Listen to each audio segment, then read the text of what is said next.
Okay. We will call to order the public hearing scheduled for 5:30 p.m. for the purpose of receiving public input regarding 55 Cole Street and 320 East Main Street, former St. Mary's Elementary School complex, real estate purchase and sale agreement with K-Bar Development Corp. At a purchase price of $1.6 million, as submitted by Mike LeBlanc, Director of Finance. If you wish to speak and address this board on this topic, I ask that you sign up with our City Sheriff, Steve Conway. Please state your name and your address for the record. You'll have a 5-minute time limit. I will give you a 1-minute warning before we start our public hearing. Just like to wish our City Sheriff, Steve Conway, a very happy birthday. Today's his birthday. So, and with that, Mr. Conway will take the first speaker. First speaker from 413 Waterbury Road, Paul Condash.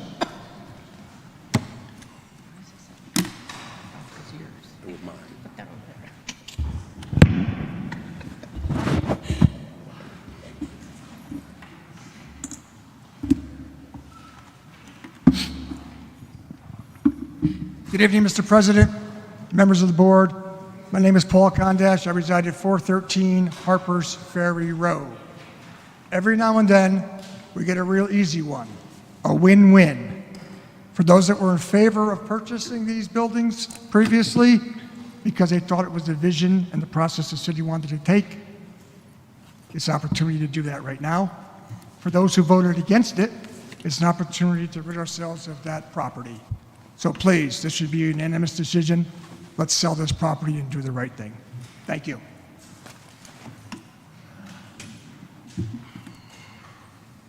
Mr. President, that's the last speaker tonight. Okay, with that, we will close this public hearing and we will stand down until 5:40 to start the second public hearing.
Okay. We will call to order the second public hearing scheduled for 5:40 PM for the purpose of receiving public input regarding a proposed new section 159.05 of the Waterbury Code of Ordinances regarding penalties for zoning violations, and for the Board of Aldermen to take action on the proposed ordinance as submitted by Paul K. Prunruski, Jr., Mayor, City of Waterbury. If you wish to speak on this topic alone, I ask that you sign up with our City Sheriff, Steve Conway. Please state your name and address for the record. You'll have a 5-minute time limit, and I will give you a 1-minute warning. Mr. Conway. First speaker tonight, 413 Harpers Ferry Road, Paul Kondash.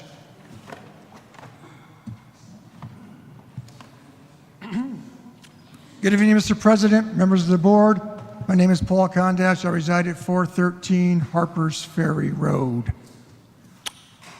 I attended the zoning commission hearing on this particular ordinance, and I spoke out against it, and I'm going to tell you why. I am in favor of almost every single word in the proposed ordinance except the last 4 or 5, which is it will be subject to a fine of up to $150. I don't believe it should be discretionary for a compliance officer to determine who gets fined what for the same offense. My example to the board was on a Monday morning, I get up, I have a fight with my wife, I'm the compliance officer, and I go to the gentleman who's got 5 tires in his yard. You think I'm gonna give him a $1 fine or a $150 fine? 2 weeks later, I go on the other side of town, and I'm feeling wonderful. My wife and I made up, and I'm in a great mood. And you've got 5 tires on your front yard, and I fine you $1. Now, I understand that these people have not been in compliance for quite some time. I got it. But I don't believe that we should give a compliance officer that much discretionary power. I also want to point out, I feel we might be in violation of the charter on 2 points. And I'll read them to you. Page 14 of the charter, section 2C-1, conflict of interest and ethics. Statement of purpose. Public office is a public trust. Obviously, that's not what I'm talking about. The next sentence says, the trust of the public is essential for government to function effectively. Public policy developed by government officials and employees affects every citizen of the city, and it must be based on honest and fair deliberations and decisions. This process must be free from threats, favoritism, undue influence, and all forms of impropriety, so that the confidence of the public is not eroded. By enacting a code of ethics, this city seeks to avoid any loss of trust and to maintain and increase the confidence of our citizens in the integrity and the fairness of their government. I turn to page 24, section 3B-5. Excuse me. Engrossing the publication of a bylaw or ordinance. No ordinance or bylaw shall be put upon its final passage in said Board of Aldermen until it shall have been fairly engrossed by action of the Corporation Council and filed with the city clerk for examination. Nor, if 1/5 of said board shall so desire, until it shall have lain on the table until the next meeting, after the same has been reported, and, on like request and proposition, to repeal or alter a bylaw or ordinance shall lie on the table for the same period. What I'm asking simply is for you to table this, to change the last few words, and make it a specific fine for a specific time period. Again, I understand these people are not complying, but after they fail to comply, if it's $50 after that for 7 days, $100 for the next 7 days, $150 for the next 7 days, or whatever this board, in their wisdom, thinks could be a set fine, rather than leaving up to a compliance officer to put the city in harm's way. I believe if I found out that somebody got fined $1 a day and I got fined $150 a day for the same type of violation, I wouldn't be very happy. And I think it could hold up in a court of law. So I'm asking you to table this, send it back, and change the wording to a specific fine for a specific period. 1 minute. Thank you. Thank you. Next speaker from 56 Phyllis Avenue, Arthur Dan Sr.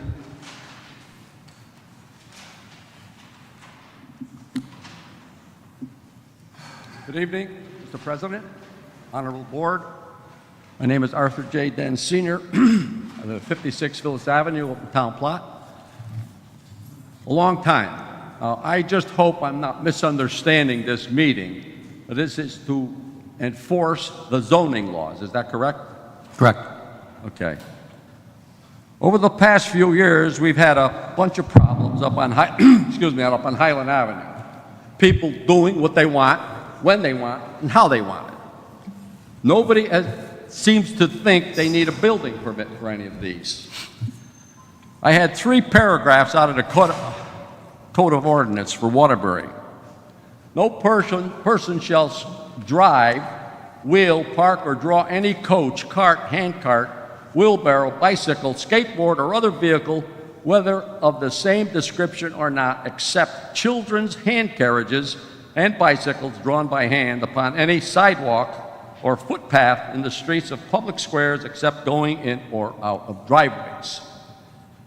Another one, no person shall construct any street or sidewalk in any manner, provided, however, that goods, wares, and merchandise may be temporarily placed on the streets or sidewalks while loading or unloading. The superintendent of streets may remove, may remove any such obstruction at the expense of the owner.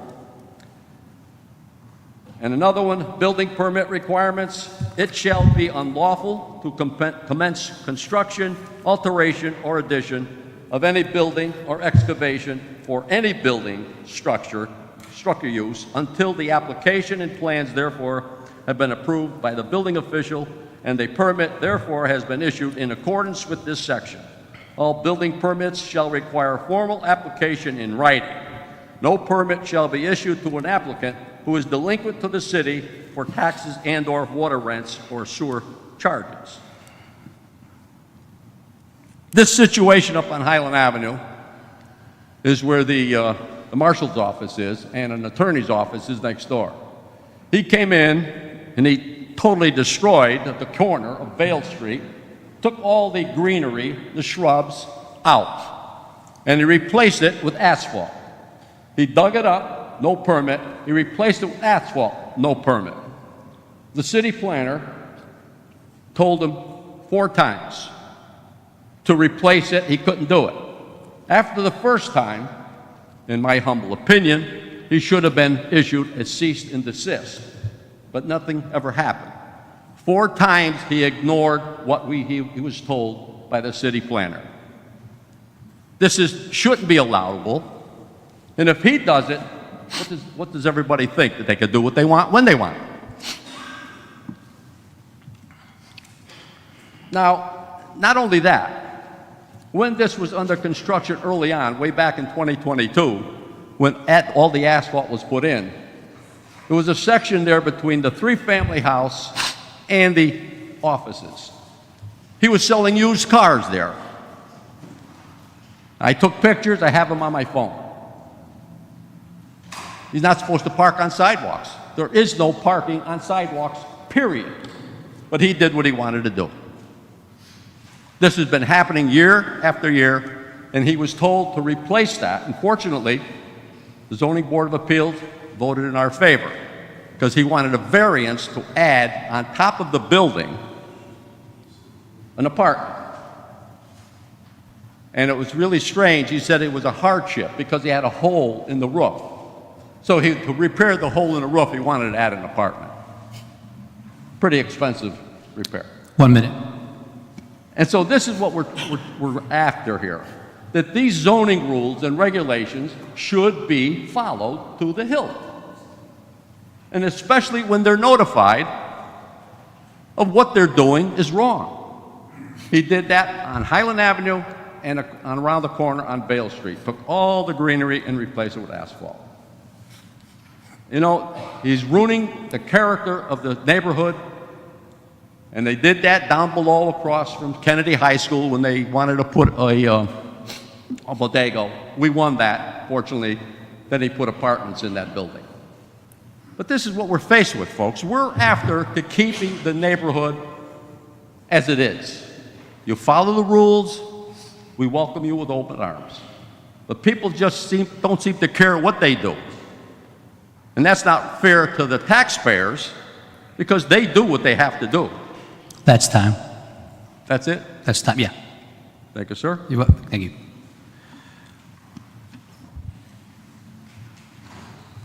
Next speaker from 45 Pear Street, Sharon Samaska. I just want to address a couple of things. Sharon Samaska, 45 Pear Street. Talking about these zoning issues. I am a homeowner. The house next door to me was bought out by someone. He proceeded to bring in 14 approximately tractor-trailer loads of rock, which all fell on my property and continues to fall on my property, continues to put my $1,000 stone wall at jeopardy. I called the city. The building inspector came. He said, "Ma'am, I can't make him take them away. He has no permit. I'm just making him get a permit." Should that be satisfactory? I think not. But yet, because he was wealthy, he had that house, there was no understanding that I should have similar rights to his. If I damaged his property like that, I would ask you what he would do, and I think we all know. The second one is we have a house on Bristol Avenue. It has been under renovation for 3 years, roughly, little piece by piece. There is an automobile sitting in the driveway that was caught in a fire, which is why that house needs such renovations. It sits there, flat tires, what looks like a sheet over it.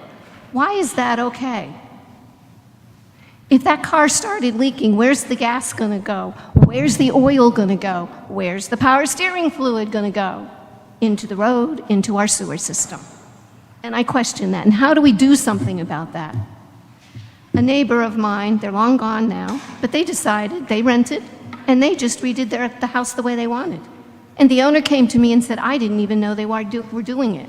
Why did the owner not know what was going on? What is the relationship between the zoning department and owners? What should be the duty of us as citizens? If we report someone, we're running a risk of being harmed. What do we do? And people are getting away with this. Yet as a church, the member of the church that we're in, every single thing that we're doing based on a disaster of water over there, we are watched inch by inch by inch, and I'm glad for that. It's good. But what about those people who are snowing us? And that's my question. What do we do, and how do we do it? Thank you. Mr. President, that's the last speaker tonight. Okay, and with that, we will close the second public hearing, and we will call to order the third public hearing scheduled for 5:50 p.m. for the purpose of receiving public input regarding a $18 million capital appropriation and bond authorization for West Main Street improvements, as submitted by Michael LeBlanc, Director of Finance, James Nardozzi, Waterbury Development Corporation, Executive Director, and Brad Malloy, Acting Superintendent of Water. If you wish to address this board on this topic, I ask that you sign up with our City Sheriff, Steve Conway. Please state your name and address for the record. You'll have a 5-minute time limit, and I will give you a 1-minute warning. Mr. Conway. First speaker tonight from 413 Harpers Ferry Road, Paul Kondash.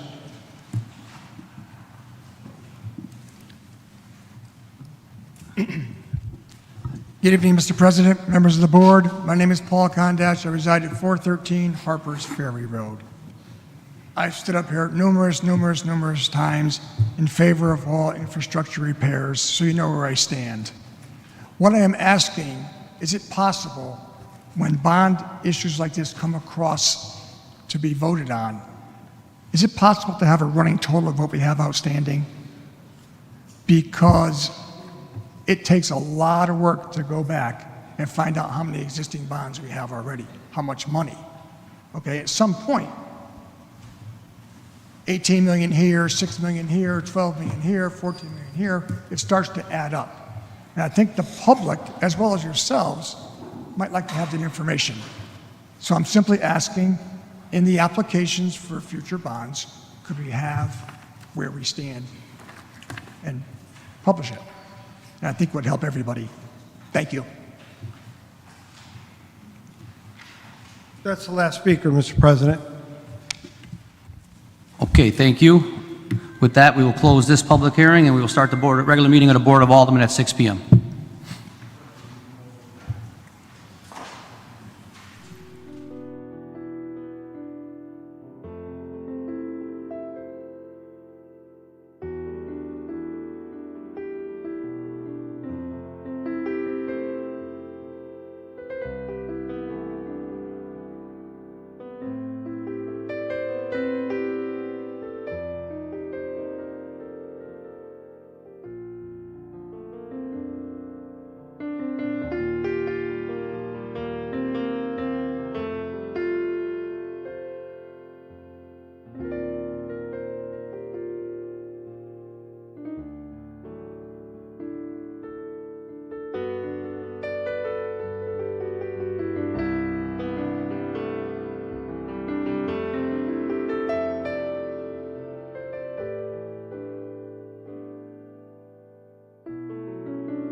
Okay.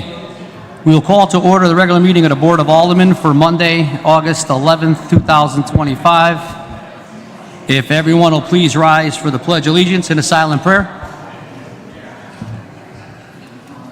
Pledge allegiance to the flag of the United States of America, and to the republic for which it stands, one nation, under God, indivisible, with liberty and justice for all.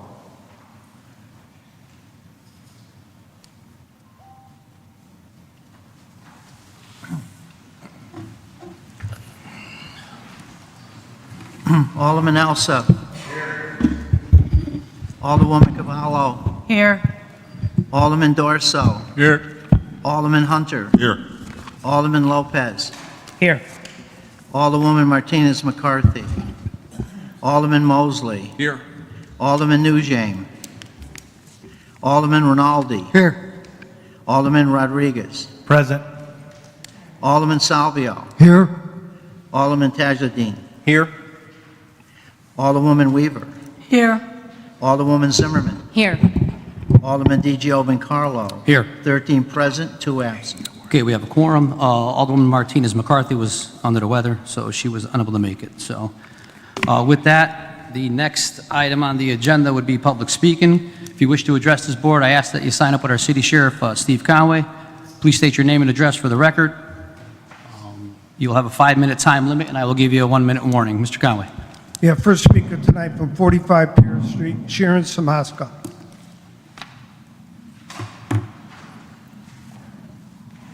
Good evening, Sharon Samaska, 45 Pierce Street. Before you start your clock, thank you, Mayor. The bulletin is beautiful. It is gorgeous. It helps our city. It revitalizes our city. Kudos. It's good. Thanks to Kevin Zach as well for what he does on the Naugatuck River. And I would ask our city for next year to consider funding him more. With lost funding, he lost 8 people on that job this year. So please, let's think about that. Now for the rest. Traffic. Please consider a stop sign at Nichols Drive, on Nichols Drive, at the junction of Nichols Drive with Highview Street.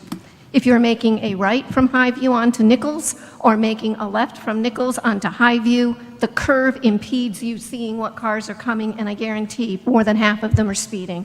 It's not safe. Somebody's going to get hurt. Please, please look into that. In regard to city calls that I've made, I contacted the wastewater plant about a manhole near my house being now covered with gravel and rocks and grass, and it's not supposed to be. I was told that. There's no action yet. I don't know why. I contacted WDC and Public Works about the dilapidated gate at Bristol Babcock closest to the railroad overpass. Was told it would be taken care of. I have been pursuing this for 3 months. The gate now is in a V. It's got just the lock at the bottom. Anybody trying to get through there could get caught on the metal, and in a heavy windstorm, that gate's going to go down. But again, no answers, nothing done, and I don't know why. I contacted Public Works about brush encroaching on Bristol Avenue and covering warning signs on the fence. They did cut the brush encroaching on the road. They did nothing with the fence. On Bristol Avenue Extension, which is a part of Bristol Avenue, and it has underground utilities under it of some sort, including the sewage treatment, or the sewer line. They did not do the side of it closest to the Bristol Terrace fence. I did that myself. I cut the brush because it was encroaching on where I drive my car, and I am very allergic to English plantain, and that's all that was there. If they had cut it down, it would have been beautiful, but they did not, okay? And I don't know why. I inquired about 3 trees leaning over the wires. In the last major microburst storm, we had tree limbs come down, wires pulled off of one house, 3 trees came down up the street. We didn't get power for several hours, and I'm grateful that it was only several hours. But who do you ask about trees? All I know is that if it's the lower trees, it's our park department. If it's the higher trees over the higher wires, it's supposed to be Eversource. What do we do? Who do we call? How do we get a response? NVG, Naugatuck Valley Council of Governments newsletter came out. I am very disappointed. I'm glad at the grants we're getting. I'm sad that Bristol Babcock was not mentioned on any line. Vouchers for primary school students to attend private schools, to me, is a big concern. Our city and state must very carefully review this. The proposed voucher amount of $1,700 is beyond inadequate to assist other than the wealthy folks. Expecting citizens to foot this bill is unrealistic. We already pay taxes. Is the distribution of private schools supportive of equality? Waterbury has few private schools, I believe only 3.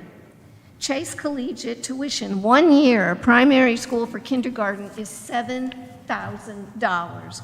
Going up to the 8th grade, it's $27,000. Now tell me how $1,700 is going to make a difference. It's not. How are the adverse effects on funding for our public schools going to be affected? Does this concept appear to build more divisions between rich, middle, and poor socioeconomic classes?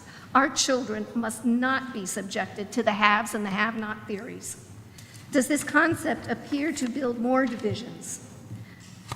Such divisions spurn resentment, anger, depression, fear, and a low view of yourself. If my friend can go to an expensive school and wear expensive clothes, there comes a time as a child, because this happened to me, when I realized I was different. I came from the wrong side of the street. Waterbury, let's not let that happen. Our kids are all on the right side of the street. 1 minute. Okay. Does it benefit our children more to sit next to each other in class and learn in unity? Amazon, the increase in land, that purchase, I kept concerns for the residents who are up there, for the increase in traffic. We need traffic studies up there. We need traffic studies on South Main Street and Platts Mill. Platts Mill and Bristol Street should be off limits. Coming down that hill, it's also going to affect Route 8. It's going to affect first responders getting places if it's a truck backup. Please, please, think about how to do this. I'm not saying don't do it. I'm saying do it right. Blasting, I have a concern. I called the Waterbury Fire Department last Thursday. 4:30 in the afternoon, I'm upstairs typing. Kaboom! My feet felt the vibration. Why? That was literally, from what I understand, up in the Amazon area. Why did I feel it on Pear Street? Friday, there was another blast, same time. That's time. Not as big, but please, look into this for us. Find out what's happening. Thank you. Thank you. Next speaker from 185 Santa Maria Drive, Ed McDonald.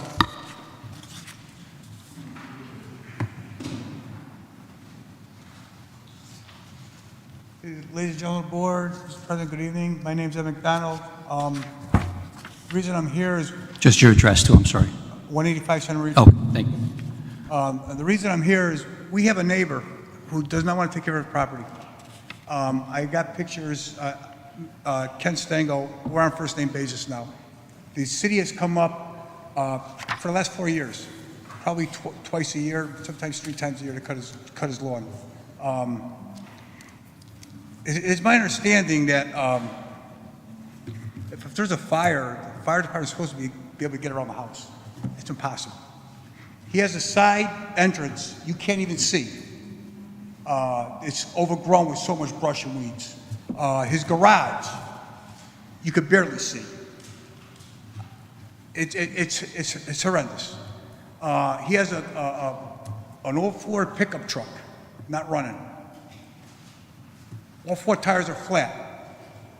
3 of the rims are sunken this far into his driveway. The water's getting in there, and it's cracking, hit this man's driveway. Something's got to be done with this guy. He's paid his taxes. I checked. And he's paid all the fines. He don't live far. He lives right around the corner. His mother passed away. He moved up the street. We used to take care of his property. And not a thank you, not nothing. And after a while of doing this, I told these gentlemen, we're not doing it no more. We're all done. Something's got to be done. I don't know, for repeat offenders, if you're a repeat offender, is there something we could do about repeat offenders? Change the zoning laws or change fines or whatever? Because it's ridiculous. Every year, we and Ken are on a first name basis. And the other thing I want to address too is the speeding. Where we live, if you come down Lakewood Road, North Main Street, where we meet there, okay? Farmwood, you take a left on Santa Maria, you come out back on Main Street. So to avoid those few lights by the firehouse there, people, and they fly. You put an officer there, 100 cars, you'll get 100 tickets. They drive like 50 miles an hour through that street. It's crazy, it's insane, something has to be done. We're trying to take the proper channels. You know, sometimes I'm in the middle of the road, and I'm sitting there yelling, I throw things at the cars, I really do. It's insane. But again, the most important thing really right now, why I'm here, is that house. If we could do something, change zoning laws, change fines or something, because this guy don't care. He obviously does not care. And our neighborhood is very tight. We all look out for each other. Everybody takes care of the property. All the roofs on that roof are brand new. It's just insane that we have to look at this one eyesore. That's all I have. Thank you. Thank you. Next speaker from 196 Santa Maria Drive, William F. Azera. Thank you, Mr. President. I live at 196 Santa Maria Drive. My name is William Azera. This house next to me, it's a jungle. I lived there 30 years, and it's the most horriblest thing I ever saw in my life. The backyard, the shrubs, nothing is clean. The animals come out of there at night, they go into the storm drain. They come out in the morning. I shouldn't have to live like this. I mean, this house is horrible. Out in front, it's got two big trees, and the two big trees in front are overgrown. Nothing has been done about them. I'm afraid one of these days the trees are going to come down, and I'm not going to have a house. It may kill me. I'm just very upset. And all they do, they come out and they cut the grass, the blight grew, and it's done. That's all they do. I'm just very upset. That's all I have to say. Thank you. Next speaker from 177 Santa Maria Drive, Robert E. Lee.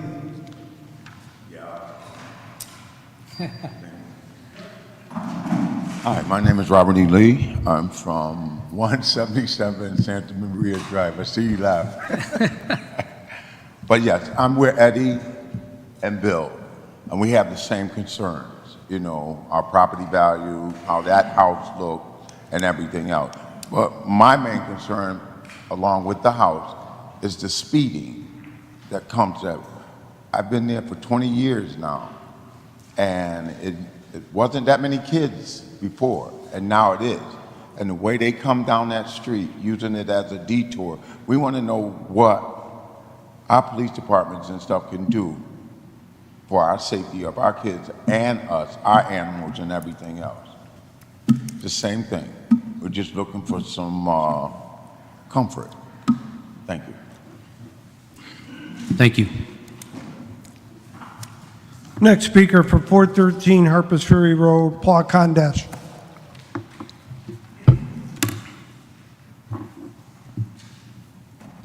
Good evening, Mr. President, members of the board. My name is Paul Kondash, and I reside at 413 Harpers Ferry Road. Before we get into the brisk, lively, and entertaining meetings before the election, I would like to direct my comments to the four aldermen who chose not to run for this election. Alderman Dorso, Alderman Lopez, Alderman Salvio, and Alderman Tajadine. You've served your district and the city selflessly with honor and dignity. That honor and dignity will stay with you the rest of your life. It can never be taken away. I thank you for your service.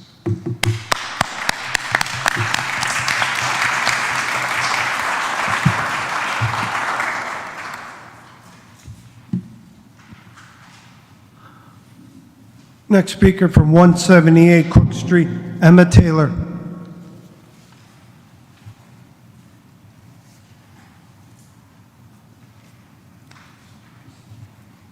Emma Taylor, 178 Cook Street.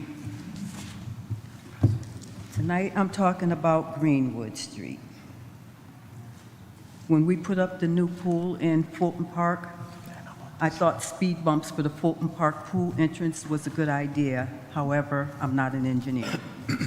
The sidewalk installation at the bottom of Greenwood is an accident waiting to happen. The sidewalk is beautiful, but what they did at the bottom, it's an accident waiting to happen. Traffic turning up Greenwood is a tad slower now because of that curve, that turn, but once they get around the corner at the bottom, they continue to speed up the street right past the pool's entrance. God forbid if a car is driving down at the same time, because on the opposite side of the street, and I gave him the picture, there's a Seward over on the right-hand side, right across from where the sidewalk curves out. And I've witnessed people running over it because there's not enough room for 2 cars to safely be there. And then up in or down, the speeding still happens right past the entrance of the pool. So there's no resolution for people flying by the entrance. And I would once again ask, why once a project is started, it's not completed? There are concrete blocks with tape in front of it like it's a crime scene. They've been there for weeks. What are they doing with them, and why wasn't the downhill side fixed? Or is the city going to make the turn from Cook Street going up one way? Regardless, why do we pay contractors to start a job and leave the rest undone indefinitely? Finish the job or don't get paid. My next inquiry is the Jewish community security cars responsible for traffic fender benders on the street if someone in their community is involved. An accident happened in front of my house on Cook Street, and on the corner of Hopkins, a black car that looked like an ICE vehicle with flashing blue lights showed up. One WPD SUV drove by, and shortly thereafter, a WPD motorcycle drove by, and neither so much as looked or stopped to inquire what was going on. And they were not speeding to answer a call because they cruised by. Is there something the community needs to be aware of?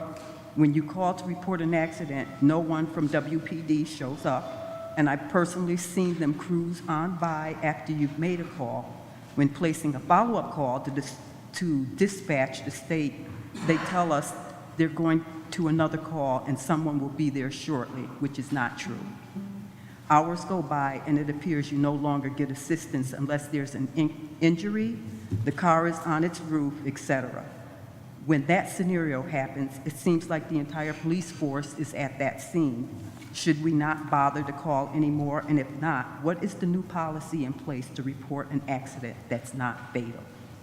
And one more thing about Hill Street. I did drive over there, and I did see that we did have police presence over on that street, but the cars are still flying down the one-way, do not enter down Hill Street. So when the cops were there, it was fine.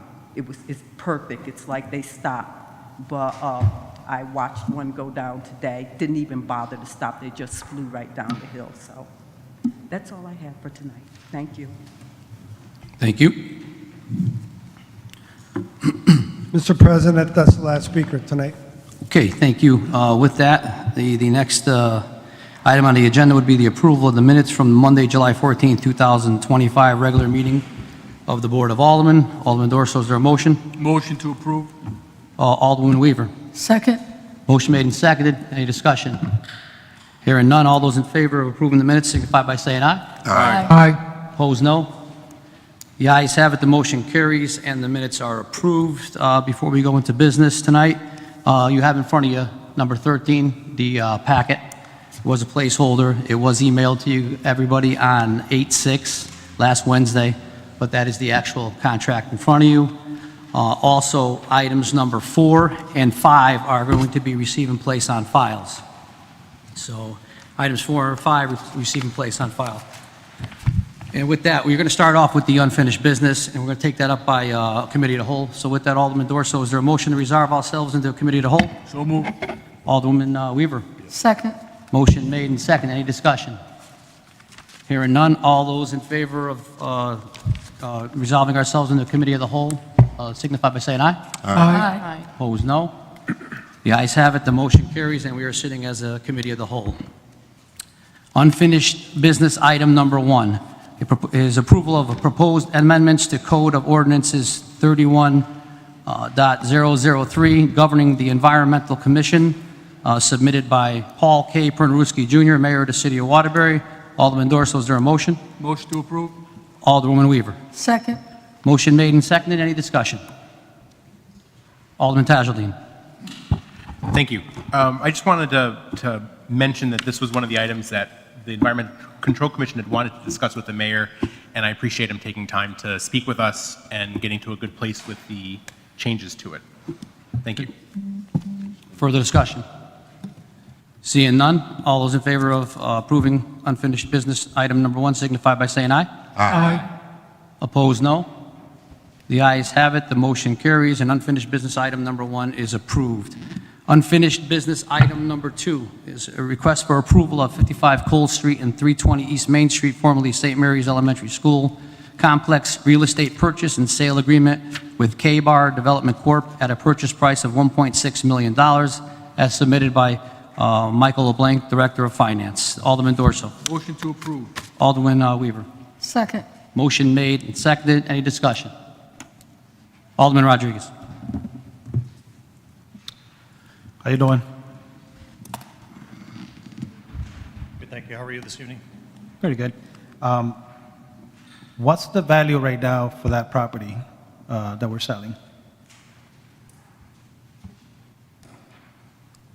Actually, I don't have the actual value. The city acquired the property for $1 million, and we went out for a request for proposals to acquire and develop the property, and the highest offer was the successful respondent that we presented at $1.6 million.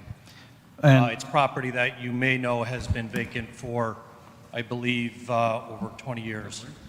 Yeah, and I'm asking this question is because how many, so we bought it like 4 or 5 years ago?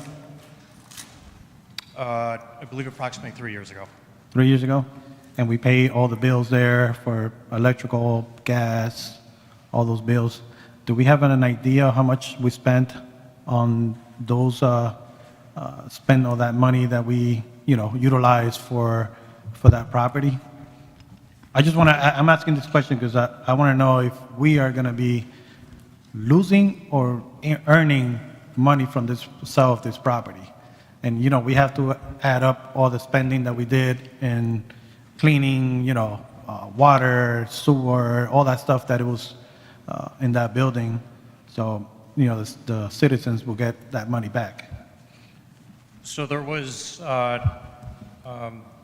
couple meetings back, if not more, 3 or 4 meetings back, where there was analysis provided on the carrying costs for not only the former St. Mary's properties, but other properties where Alderman Alsop had asked for an analysis to be put together. The approximate number for the net carrying costs for the past 2 years, the 2 winters in particular, which is where the highest costs are incurred with the oil for heating the buildings, was approximately $150,000.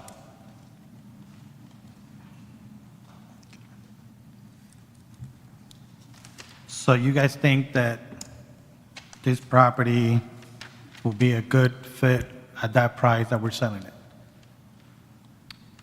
If, in regards to are we going to generate a net profit on the sale of the property, the answer to that is yes.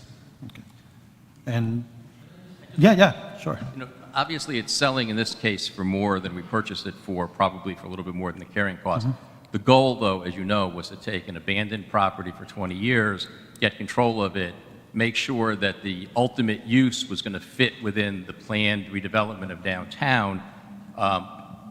Within the last year and a half, the legislature has created this program to do housing for healthcare workers, an underserved part of the community. It would really be, in effect, at a level of workforce housing. Depending on the state subsidy, the number of the subsidized units will change within this project. But the idea was ultimately not to turn a profit, although we are going to make some money on this, but was to take that part of the city, redevelop it into something that's useful, meaningful, it's going to meet a need that we have, stay within what we're doing downtown. This does do all of those things ultimately when it's constructed. So that was the ultimate goal. In this particular case, there seems to be a slight margin of profit that the city is going to make as well on it, so.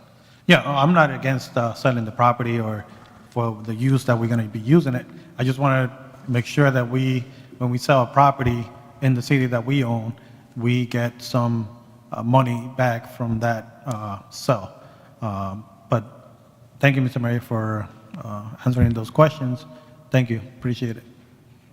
And I'll just Thank chime you, in, Mr. President. Alderman, that from 10/1/24 to the present, on the handout that we received, it was 63,391 just for that time frame period. So just from what was distributed to us a couple weeks ago.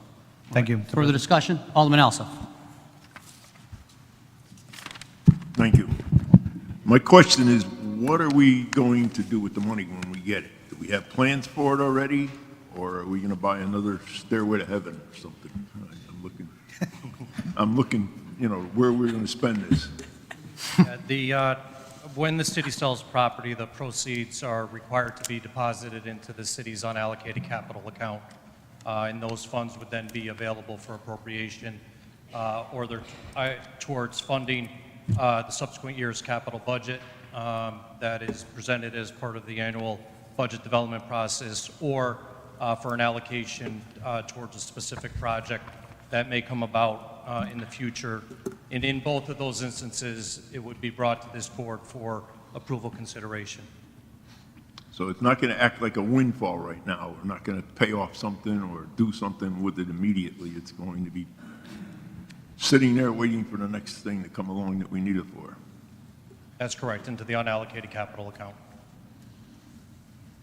Thank you. Further, Alderwoman Zimmerman. Thank you for recognizing me. Hi, Mr. LeBlanc. So we don't know the value of this property, right? Because normally when we buy something through real estate, they give us like a comparable. I don't know if this is the same. Like, how does this process work where they come up with $1.6 million?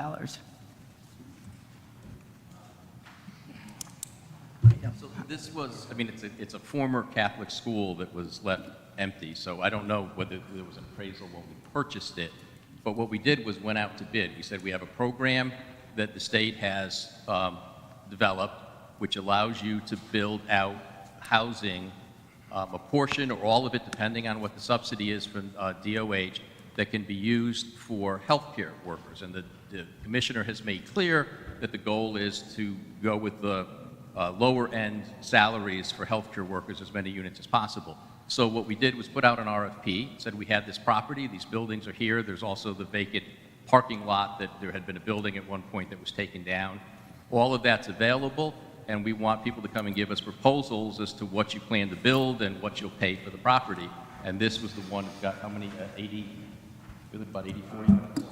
Close to 90 units out of this with a sales price of $1.6 million. The selection committee went through the various proposals. I think there were 3 or 4 of them. There were 3 proposals total. They went through all of the proposals, and this was the one they recommended. This happened to have the highest return as far as the 1.6. I think it might have had the higher number of multi-bedroom as opposed to being heavily tilted towards studios or 1-bedrooms. There was a mix of 1, 2, and 3 bedrooms in here, so they thought it was the best deal. But it's basically a bid. What will you do for us? These were the 3 proposals we got. We picked the one out of those that we thought was best for what the city wanted. It also happened to be the one in this case that had the highest rate of return back to the city for the investment. Thank you. And excuse my ignorance, who is on the selection committee?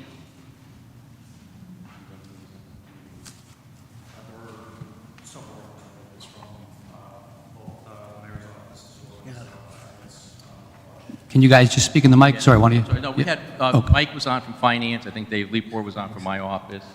I'm not sure who, I don't remember who else was on at this point. We'll get you the list of names who were on it. But they were it's city, finance. They were city officials. Okay. Thanks. WDC as well, right? Okay, and we're just selling the property, right? We're not building on the property and then selling the property? The developer is taking the property as is. Okay.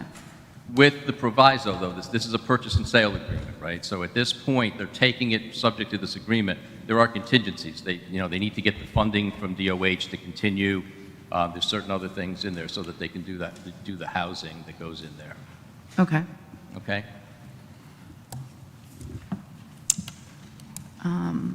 And so we originally purchased this with ARPA funds. And now it can go back into our unallocated account. And I think I just would like to, I guess, put in a request that maybe we look at some of our infrastructure that we were going to originally. I know we had a lot of water projects that we were going to invest in. Maybe we could put this towards some of the water infrastructure projects. Like, when does the sale plan to happen? Is this something we can use for West Main Street? So the sale is I think the date on it, it's in the contract you have in front of you. I don't have the paperwork with me, but the date is to close by the end of this year, I believe, is the goal for, with possible extensions depending on what's going on, because as I said, it's contingent on getting through the process with the Department of Housing. The money goes into the unallocated capital account. You know, the water and sewer are both separate enterprise funds. It's not, I'm not saying it couldn't possibly be used that way, but those are separate enterprise funds. And as you know, West Main Street will be talking about, I think, the bonding later on, but there's a second trough of $4 million that we've applied to the state for through the SHIFT program that we're looking to get for next year that would take care of 8 of those 10 million. So, but it would go to a capital project, and it would only go to a capital project that's ultimately approved by the board going forward. It's just part of that, those funds that are there. Okay. Okay. Thank you both. Alderman Tajaldeen. Thank you. I just had a quick question. As a Catholic school, this property was never on the tax roll, correct? Correct. So this is, going forward, this is the first time we'll be producing a tax revenue from the series of buildings? Correct. Great, thank you. Further discussion? Alderman Rodriguez. In that note, with my colleague over here, so they're not going to get any incentives from the city about taxes? There may be, they have asked for some conversations about tax incentives to get through the building on it. Some of that may be related to the fact that it's going to have, and some of this will depend on how, you know, if you remember from last week, there was the chart you had. If we get this much money, these many are restricted units. If we get more, there's more restricted units. So the value of it, when you start assessing the value of the property, is going to be affected by what the top rents you can charge and how many units are. So those are the kinds of discussions that we'll be having with them as we move forward. So, but there is a possibility that they will be looking, depending on how much funding they get, how it all works, how much private financing has to come in and what the carrying costs for that are. They may be looking for tax assistance, at least in the initial years, to make that work. But as Alderman Tajaldeen points out, right now, the city owns it. Prior to that, the Archdiocese owned it. There were no taxes coming in on it at all, so. Okay, thank you. Thank you, Mr. President.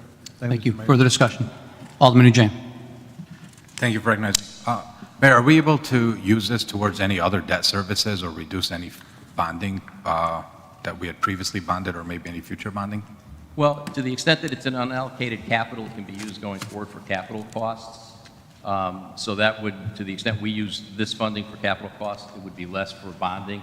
So as we used a lot of the ARPA money instead of bonding previously, we could do the same thing here. It could be used to do debt service if you wanted to, right? Pay it off, I think. It could be used for debt service. It's probably not the best way to utilize it. And as far as lowering the bonding, most of the bonding the city does, because of the nature of tax-exempt bonds and what investors expect, are not easily callable. In other words, it's not like your mortgage. You can't make a separate double payment, you know, pay twice a month instead of once a month to lower your debt service. Bondholders buy them to get the advantages of holding tax-exempt bonds over a certain period of time in a market that's in flux. So it's not easy to pay off the bonds with them, is what I'm saying. So the most likely ultimate use of this is going to be for a capital project, and it would be in lieu of potential bonding if we have the cash available. Does that answer your question? Okay. Yeah. Anything further? You're good. Further discussion? Hearing none. All those in favor of approving unfinished business item number 2 signify by saying aye. Aye. Opposed, no. The ayes have it. The motion carries, and unfinished business item number 2 is approved. Unfinished business item number 3 is a request for an approval of a proposed new section 159.05 of the Waterbury Code of Ordinances regarding penalties for zoning violations, and for the Board of Aldermen to take action on the proposed ordinance as submitted by Paul K. Pernaruski Jr., Mayor of the City of Waterbury. Alderman Dorso, is there a motion? Motion to approve. Alderman Weaver. Second. Motion made and seconded. Discussion. Mr. President, if I can, just on one issue before we start. I know Mr. Kondash had talked about the up to language that was concerning to him that was in here, but I just want to point out that the underlying state statute that authorizes this, Connecticut General Statutes 8-12A, indicates that the amount of any fine to be imposed thereby shall specify the time period for the contested payment for the fines, but no fine imposed under the authority of the section may exceed $150 for each day of a violation.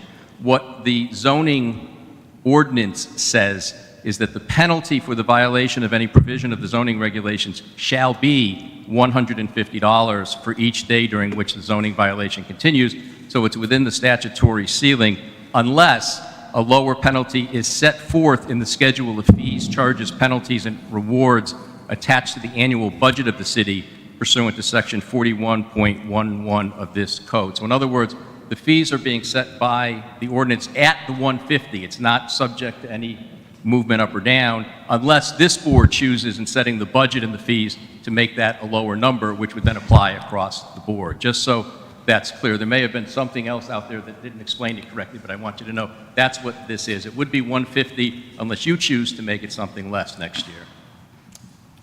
Okay, discussion. Alderwoman Zimmerman. Thanks for recognizing me. So I'm trying to understand this. If I violate zoning, what happens right now? I have 3 boats in my driveway and I have chickens in my backyard. What happens? Mr. Nardi, you want to come up? Me. And how do I know where the violations are? If I'm a regular resident and someone says you can't have those in your yard, where do I go to find out the list, please? Thank you, Mr. President, board members. That's a very good question. Sorry, just your name. Yeah, Name, please. I'm sorry, Bob Nerney, city planner. Normally what happens is we are complaint-driven. In other words, we will receive complaints from the general public. We go out, we investigate, we will assess the situation. If there is in fact a violation, we send a notice of violation to the homeowner that is sent both certified return receipt and regular mail. If that fails to get their attention, there's a prescribed time period in which to respond. That is then followed up, or could be followed up by a cease and desist notice. In addition to that, there have been occasions, more for expediency than anything, we'll sometimes just call the property owner and have a conversation with them. Did you realize that you're in violation and what you're doing is contrary to property values, way of life, so forth. If that fails, we then have the option of pursuing remedies through the court. And that, of course, gets Corporation Counsel involved. It involves the time of the courts. The courts, particularly coming out of COVID, were backlogged. So many of the issues in years past did not get immediate attention from the courts. So we're comfortable that this approach would be an alternative option. It's not something that we necessarily like to see happen. Our main charge is compliance. We're not looking to, it's certainly not a revenue generator. It's to try to assure quality of life. And I think it does work in other communities. We've heard very good reactions from other places that use it, that people react when they realize that it could amount to a financial assessment against their, against their property. So where are the ordinances? If I'm a regular resident and you call me and you tell me I can't have boats and chickens in my yard, where do I find that? Well, I mean, there's a variety of regulations, be it building, fire code, public health, and then of course there's zoning. And the codes that we enforce would be through our city zoning regulations. To just sort of expand upon the question, but you're right. A lot of times people are unaware that something might be contrary to, in our case, the zoning laws. And we try to explain the reason we show it to them. We certainly, any correspondence we send out, it's noted the appropriate section numbers. We sometimes even photocopy a section and include it with the letter. So it's more often than not, it's a conversation that we have with the public. But we have it online, right? Yes. Okay, where is it? If I go under city planning and zoning? Mm-hmm. Okay. And then in general documentation? Or? Yes, there's a bit of a, you have to kind of scroll down, but but they are online.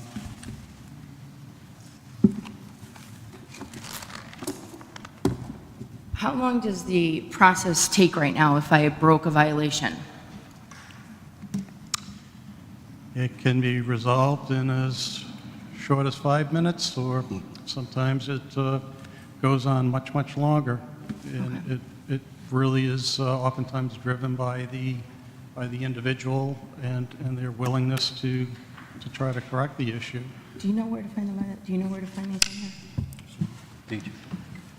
So if, I'm just trying to find the violation so I can use them as an example, right? Because I'm saying chickens and boats because I know that that's one of our violations. So if it was something very simple or something very serious, it's $150 a day. And right now we do not have a dollar value attached to a violation. Is that correct? That's correct. Right now, if it goes to the courts, they could award, grant awards to the city, but there's no specific fine.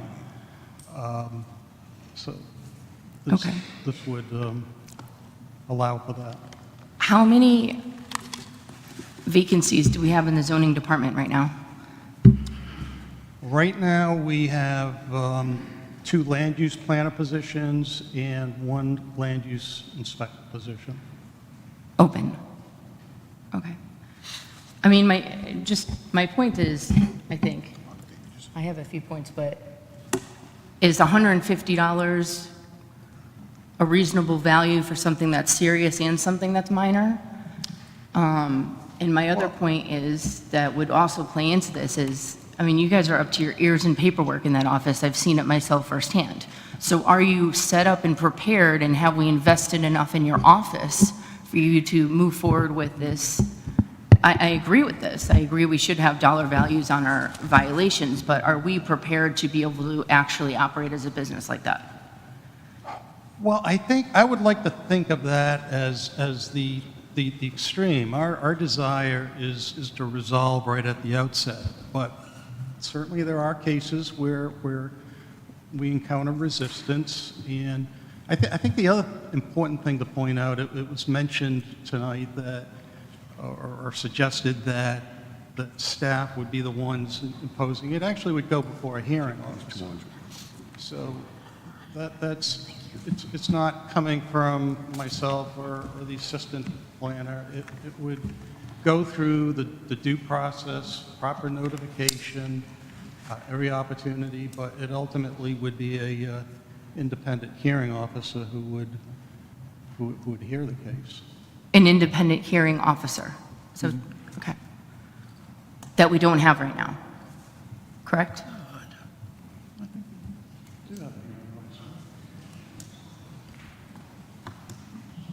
So I think I like this idea, and I think that there should be repercussions when we violate our rules that we have set in our city, but I'd also request that, I guess I'd like to make, I'd like to make a suggestion that we table this so we can have a business plan and make sure that it's set up with the right personnel to move forward with these violations. That's my suggestion to the board. I'm looking for a second. So there's a motion to table. Is there a second? Correct, thank you. That was the word.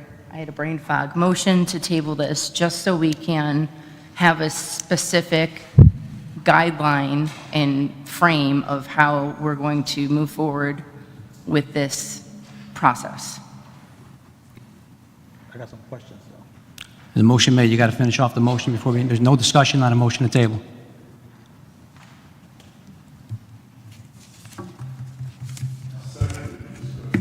Okay, motion made and seconded, motion to table. All those in favor of tabling unfinished business item number 3 signify by saying aye. Aye. Opposed, no? No. No. Roll call. Alderman Alsop. Alderwoman Cavallo. No. Alderman Dorso. No. Excuse me, Alderman Alsop, I believe, wants, he changed his vote to a yes, he voted wrong. Of course. Okay. Alderman Dorso. No. Alderman Hunter. No. Alderman Lopez.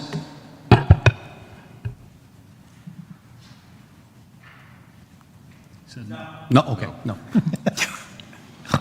I didn't hear you either. Alderman Mosley. No. Alderman Nugent. No. Alderman Rinaldi. Alderman Rodriguez. No. Alderman Salvio. No. Alderman Taladine. Nope. Alderwoman Weaver. No. Alderwoman Zimmerman. I appreciate your time, Mr. Nerney. Yes. Yes. Alderman, I'm sorry, Di Giancarlo. No. Okay, so we have 12 no, 2 yes. Okay, the motion fails. We are back on the original motion for item number 3, the approval. So we are back to unfinished business item number 3. Is there further discussion? Alderman Nugent. Thank you. In reference to what Alderwoman Zimmerman was saying, with as far as staffing in the department, what's the lag time from a complaint to someone going out and seeing what the complaint was about? I think what we try to do is we try to prioritize the most important matters. So, for instance, an important matter might be an illegal dwelling unit in a basement or an attic where there's truly a life safety issue at hand. There are other issues that are can be handled rather quickly by way of a phone call. We'll call the property owner and have a discussion, and oftentimes it gets resolved that way. If it's something that ends up going to court, that can be quite a prolonged process. That could be a year. So it really, I think, depends. But in terms of prioritizing, we certainly try to give the potentially more serious violations preference. I apologize. What could be up to a year? Certain complaints, someone going out? Well, if it's something that gets tied up in the courts, for instance, again, kind of going through the process of issuing a notice of violation, followed by the cease and desist order, and then eventually getting into the court system. That's the way it would work. On a yearly basis, how many cases do you think that your office receives? Receives? Yeah. It's a little over 200. It's about 200 cases a year. Right, most of which are resolved quickly. As I had mentioned earlier, we are complaint-driven. We really don't have the resources to be looking for violations, but they do come to us. So it's more incoming people complaining than Yes. you driving and seeing something. Got it. Thank you for your time. Just before we go on, I'm going to comment too. Whether it's a minor infraction or a major problem, these are people, property owners that have ignored notices of violations, phone calls, cease and desist. These are people that have totally disregarded any warnings that were sent to them. So whether it's a small, minor infraction or a big, major problem, just keep in mind, these are people that just have showed no regard to our zoning, to our community officers that go out there, send the warning, and then when it gets to the court, the court sometimes is just, unfortunately, I hate to say it, a waste of time sometimes. So it gives this zoning board some teeth, and it takes care of that nuisance neighbor that the three gentlemen spoke about in the public hearing, and also what Mr. Dens was speaking about. So it gives that the teeth to these guys, what they need to actually maybe try to bring it to a quicker, compliance. So that's just the point, that just remember that they've totally disregarded every single warning. So with that further discussion, Alderman Rodriguez. Thank you, Mr. President. Thank you for coming. Knowing a little bit about the subject myself, I would like to have, my question to you is, have this program been done in other towns in the state? Or this is the first time kind of in the state that we do this? No, other communities have enacted 8-12. How many of this have we sent in to the courts? Oh, I know you said that you had like 200 cases. How many do you think we have been sent to court to be resolved? I mean, over my time with the city, which is, over 5 years now, And I'm not asking for an exact Yeah. number, at least I would say, smaller percentage, because it's time consuming, it's expensive, and a lot of cases do get resolved without the necessity of going there. But I think that having a citation process in place, which is used in other communities, other cities in Connecticut of similar size, that it tends to be very effective. It sort of garners the attention of the individual that you need to be responsible and will this process go through the commission and then to you guys, or just to you guys and the commission doesn't see? It would be a regulation.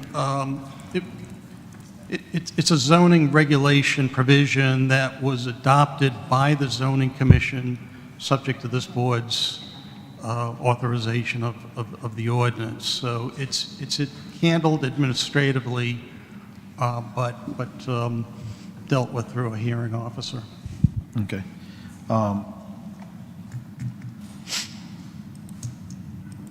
And I know my colleagues are concerned about, implementing this ordinance just because of the lack of personnel that we have. So how you see it moving it forward for these complaints to get done in an amount of, so for example, how many days we have to let the owner know, hey, you're violating this ordinance? What are the process to it? They give them a chance, or? Oh, absolutely. Yes, normally when a notice of violation goes out, we typically will give 15 days to respond. And oftentimes we will work with them to give them additional time, as long as there's a willingness to cooperate.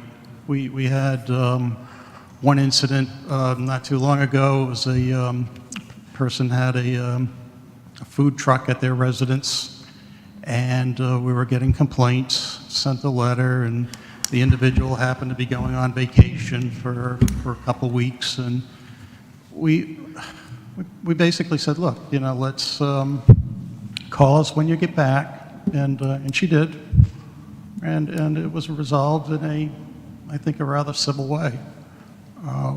Again, our mission is not it's not malice, it's not geared toward fees. It's really to try to maintain a high quality of life. And one more last question. If the property owner cannot pay those fines, what happens to the property? In some cases, it could actually, they could place a lien on the property. That is what has happened in some communities. I don't think that that is certainly not the direction that we would want to see happen. But that is the reality in some cases that I'm aware of. Okay. Thank you so much. Appreciate your time. Alderman Mosley. Yes, thank you for your recognition, Mr. President. Good evening. I'd like to call up Corporation Counsel just to kind of weigh in on this.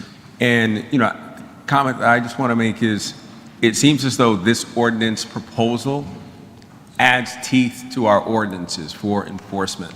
And I was just asking for clarification from Corporation Counsel just to ensure that that's the intent of this, to add some teeth, to add some weight so that we as a city can really, and I hate to use the term go after, but we can really address these zoning concerns that we have in our city. Certainly. Angela Giuliani, Corporation Counsel. Thank you, Alderman Mosley. This absolutely will give teeth to the zoning regulations. The statute that was passed does allow up to $150 per violation, as the mayor indicated. And if this board chooses to keep it at $150 per violation, again, it can be changed. If you choose to decrease it during the budget time. But it certainly does give teeth to the zoning violations. And I think, you know, our zoning director did indicate that they do give plenty of opportunity to allow people to adhere to the zoning violations, to encourage them to follow it before anything is, you know, citation is given. The ordinance does say, too, just to point out, that it says the zoning enforcing officer of the city may issue a citation, and if they do choose to issue, then it is $150 per day for that violation. But I do know that the zoning department does go out of their way to work with people to you know, fix those violations. So just to follow up, if we don't approve this, currently, as it is now in our city, the only recourse we really have outside of notices is going to court. That's correct. There is really not a lot we could do. We could, you know, file something, issue a cease and desist order. Right. If the property owner chooses to ignore the cease and desist order, we could go into court to try to enforce that order. But there's nothing we could do, and like Mr. Nerney said, it's a long process, it's an expensive process. This would allow us to take that step and issue a penalty through a citation. Again, you know, they do work with the people very closely. We don't want to do that, obviously, unless someone blatantly ignores the zoning ordinance. And just a follow-up question, is there a cap as to, so if we did approve this, right, and a citation was issued for $150 per day, would there be a cap on that amount? The cap is $150. If you're asking, it's per day. Per day. There's no cap on the days. There's no cap on the days. So, okay, all right. Thank you for that clarification. You're very welcome. Alderman Alsop. Yes, I'd like to just ask a question, make a comment that I would hope that the up to $150 a day gives some flexibility to your office. And that if you've got somebody who's got a severe fire code violation, that it's ignoring it, that could put life in jeopardy, versus somebody who's got an old broken down bicycle in front of the house that's got his neighbors upset. I would hope that the differences in the fines would reflect on the seriousness of the violation versus whether the guy was mad at his wife that day or not. So Alderman Alsop, just to clear it up, I believe it's going to be set at 150. There's no up to. There It's won't going to be be any up 150 a tos day. or whatever, Yeah. which is kind of unfair in a way, as I just said. Now, you got a guy who's got a life and death situation and another guy who's got a car in his front yard that broke down and it's got sentimental values. He hasn't gotten rid of it yet. is he going to pay the same amount as somebody else who's putting life in jeopardy? That's the concern I have. The ordinance, again, provides that the zoning enforcement officer may issue the citation. So there's where some flexibility is. Obviously, if the violation is where there's an apartment on the third floor that's in violation of the zoning ordinances, I'm sure that that would be acted on and prioritized very rapidly. If the violation is, maybe a pole is an inch off, I'm sure that there probably be some discretion on it. That's going to be issued right away and allow the property owner to, fix the violation within a certain amount of time, or, maybe for a substantial amount of time. So the $150 is set. The flexibility is in the may issue citation right away. Thank you. Alderman Mosley. Yes, thank you for recognition. So just for clarification again, according to the ordinance, the way it's written, the Board of Aldermen does reserve the right to set a lower fee or penalty according to this regulation that's drafted here, from what I understand. So just to kind of clear that up, we would have the authority, if we so choose, to set a lower fee scale or penalty scale according to this ordinance as it's drafted here. Yes, the Board of Aldermen may, through the budget process, set the fee to a lower penalty, in the budget process, yes. Okay, thank you. Further discussion? Alderwoman Zimmerman. Thank you for recognizing me. Mr. Nearney, I'm very sorry. I don't feel like you have enough support to actually run this the way that we need it run as a city. Let's start from the foundation of this. This is not an equitable process. It's not. It's based on complaint driven. So if we have someone with a life-threatening situation on their property and no one calls it in, we never know about it until the house explodes. I don't understand, and your department, and I know, Mr. Mayor, you're like, oh my goodness, no one's house is going to explode. But I mean, we have 7 people in this department, and we're actually operating with 4. Well, let's start with a couple of things that I want to just put on the record here, because you keep talking about that, and I get it. Thank you. The reason he's only got 4 is not because we have not fully funded 7 positions. The reason there are 7 vacancies is because 7 positions have been funded, and like in many other areas of hiring people in 2025, we cannot get people who will come to work for the city for those positions. So we're Understood. working on filling them. We fully funded them. We'll have 7 positions. The life and death apartment, frankly, is going to be hard to find unless someone makes a complaint, because we don't have and we will never have enough inspectors to go into every building in the city of Waterbury and see whether someone has put an illegal apartment in their basement or in their attic. Those people do that often. Those were going to come in through complaints in any event, because that's how you find them. We don't send people out inspecting houses over time. Unless someone pulls a permit, we don't really know about it. And unless a neighbor says, I've seen this guy up banging in the attic at 3 in the morning, we don't always know that he's doing it. So it's going to be heavily complaint driven. With the idea of how serious the ideas are, yep, you put the car in the front yard, but you've heard here today from Mr. Dens, from the 3 people at Santa Maria, those are the quality of life issues that get under people's craw. Seeing the car in the front yard, and the bicycle in the front yard, and the trees overgrown. And people are told to clean it up, and they don't. And we go there once a year, twice a year, every 4 years. We're cleaning it up, and we're putting liens on the house. This is one more arrow in a quiver to get people to clean up Santa Maria Drive so that 99 people who live there don't have their property values dragged down by the 1 person. That's what we're talking about. The guy who's got the dangerous position is going to pay the fines as well. We're going to be aware of it. We're going to send people in. We're going to red tag that building. There are different penalties for that kind of a thing that happen. But it's these quality of life nuisance things, the mattresses in the front yard, the bushes that are over. That's what we're trying to address here. I'd love to have him have his full complement of people. I'd love to have 100 more cops, 100 more firefighters, and 100 more inspectors in the department, because we have no problems in the city anymore. But working within what we have, we're going to do a decent job. This is one more tool. It makes it a little easier for him, because now he can find people. You'd be surprised how when you say to somebody, cut your grass or we're going to cut it and lean it for you, people don't care. You say it's going to cost you $150 today, tomorrow, and Thursday, and Friday, and Saturday. You know what they're going to do? They're going to cut the grass. I'm telling you. So that's all this is about. It's a very simple approach. It's $150. It's what state law says we can do.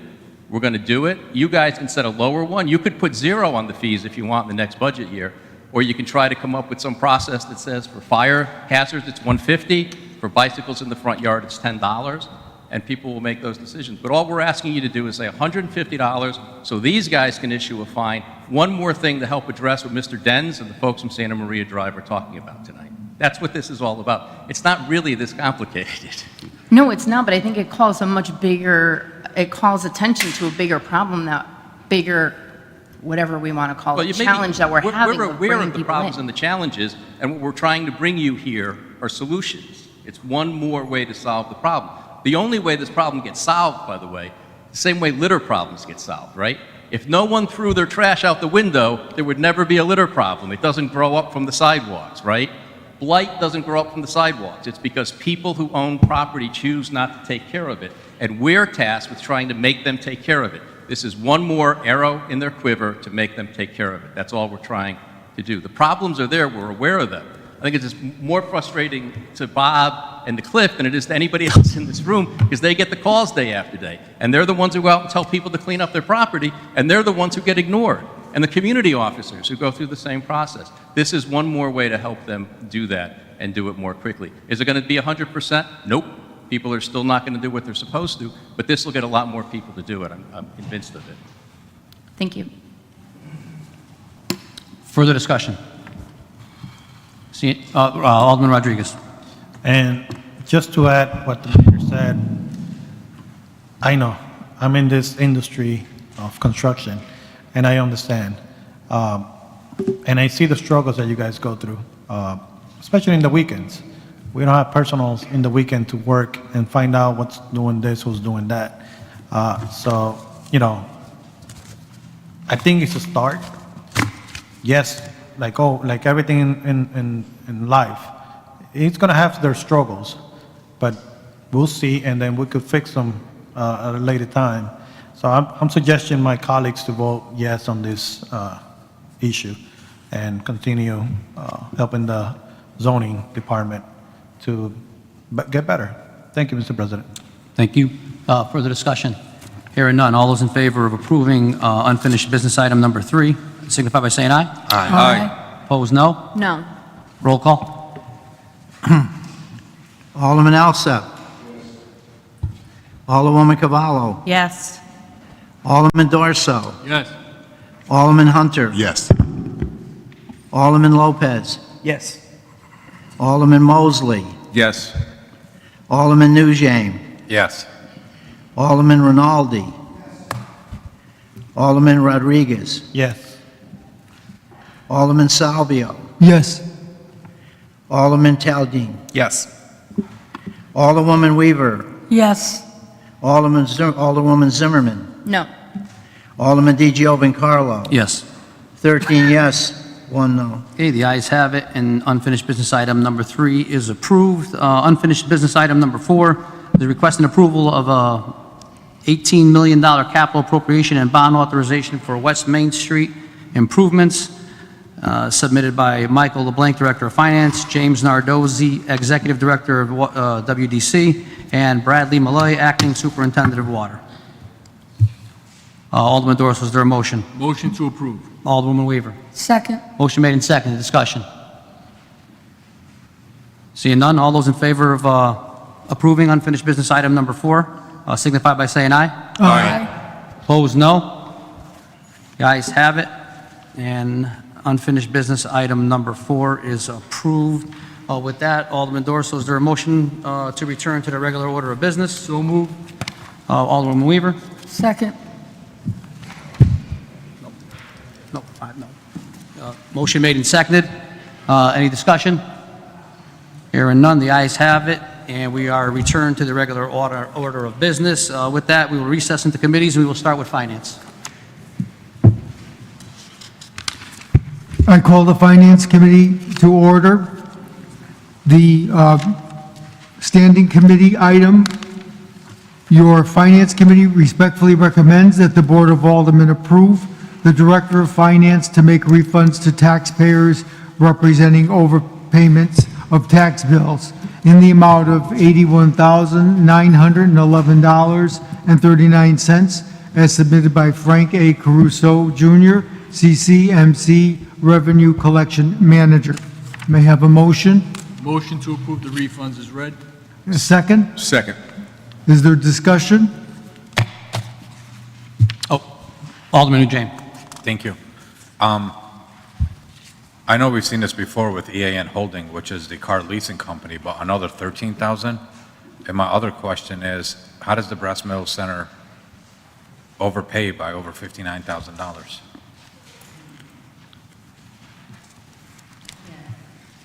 Again. Or they need to hire a better accountant. Certainly could be that. I don't have the specifics on what's generating each of the overpayments, but it's generally a situation where the installment that is issued goes out in late June, and again, with normal, when it's just when you're dealing with a normal residence type situation where the mortgage is escrowed for the taxes, there's situations where you could end up with a double payment, of which then a refund is applied for on the overpayment. But as far as the Brass Mill, I'm not sure how that came about. We can look into that for you if you'd like to know the particulars. All right, please, if you don't mind. So did they pay the $59,000 twice, or they overpaid on their taxes by that amount and it was adjusted? I don't believe there's been any adjustment with Brass Mills, so it ultimately would have been likely an error in the processing of their payment, in which they calculated the amount and sent it in. Okay, if you could find out for me, please. Appreciate it. Thank you. Any further discussion? Seeing none, all those in favor say aye. Aye. All those opposed, nay. Are there any abstentions? The motion passes. May I have a motion to adjourn? So move. Second? Second. All those in favor? Aye. We are adjourned. All right, I call to order the Intergovernmental Committee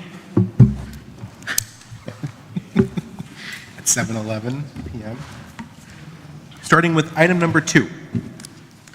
Your Intergovernmental Committee respectfully recommends that the Board of Aldermen approve Amendment 1 to RFP number 7211, Professional Services Agreement with Fryer Architecture Incorporated for architectural and engineering design services for elevator additions at Driggs, Tinker, Generali, and Wilson Elementary Schools, as submitted by Carrie A. Swain, Clerk, Waterbury Board of Education. And I should mention that this item and the other items from the Board of Ed were approved at their last regular meeting. Can I have a motion? Motion to approve. And a second. Second. Any discussion? Alderman Rodriguez. Is anybody coming?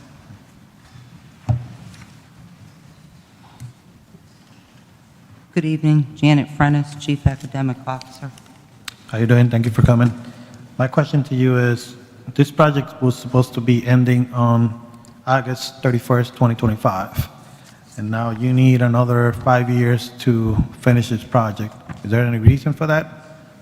So the work was not completed at Tinker and Generali. The vendor agreed to hold the price for 5 years, so we're just going for the 5 years. The project will be budgeted sometime during the next 5 years. So they're going to start the project within the 5 years, or they're going to start the project and finish it in 5 years? They will start the project when it's funded. So as far as I know, it is not funded for this year. Any reason why not? I would have to check with Mr. Albini. I'm just stepping in for him tonight because he couldn't make it. I believe that when they did all the contracts for the elevator, some took longer than others, and so those 2 schools did not get completed. Mr. Mayor or Finance? Can somebody from the Finance answer this question for me? My question to it was, there's two projects for the two schools were not funded, from what I understand. Is there any reason for that? For the elevators? And we're on agenda number 2. For the elevators. Okay, and what are you indicating at this point? So my question to them was, the project was to be ended in August 31st, 2025. Now they're asking for 5 more years to extend this project. From what I understand, she was just telling us that it was because they haven't been funded this project for the 2 other schools.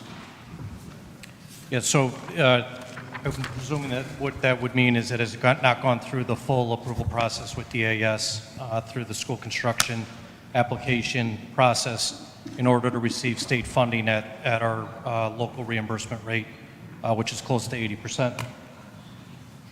We had to extend because we came to the end of the contract, and they were willing to give us up to 5 years. It could be completed in 2 years, it could be completed in 3 years. She had 5. Yeah, sorry, can you just, I'm sorry, just speaking to the mic if we can, yeah. So we had to extend because we came to the end of the contract.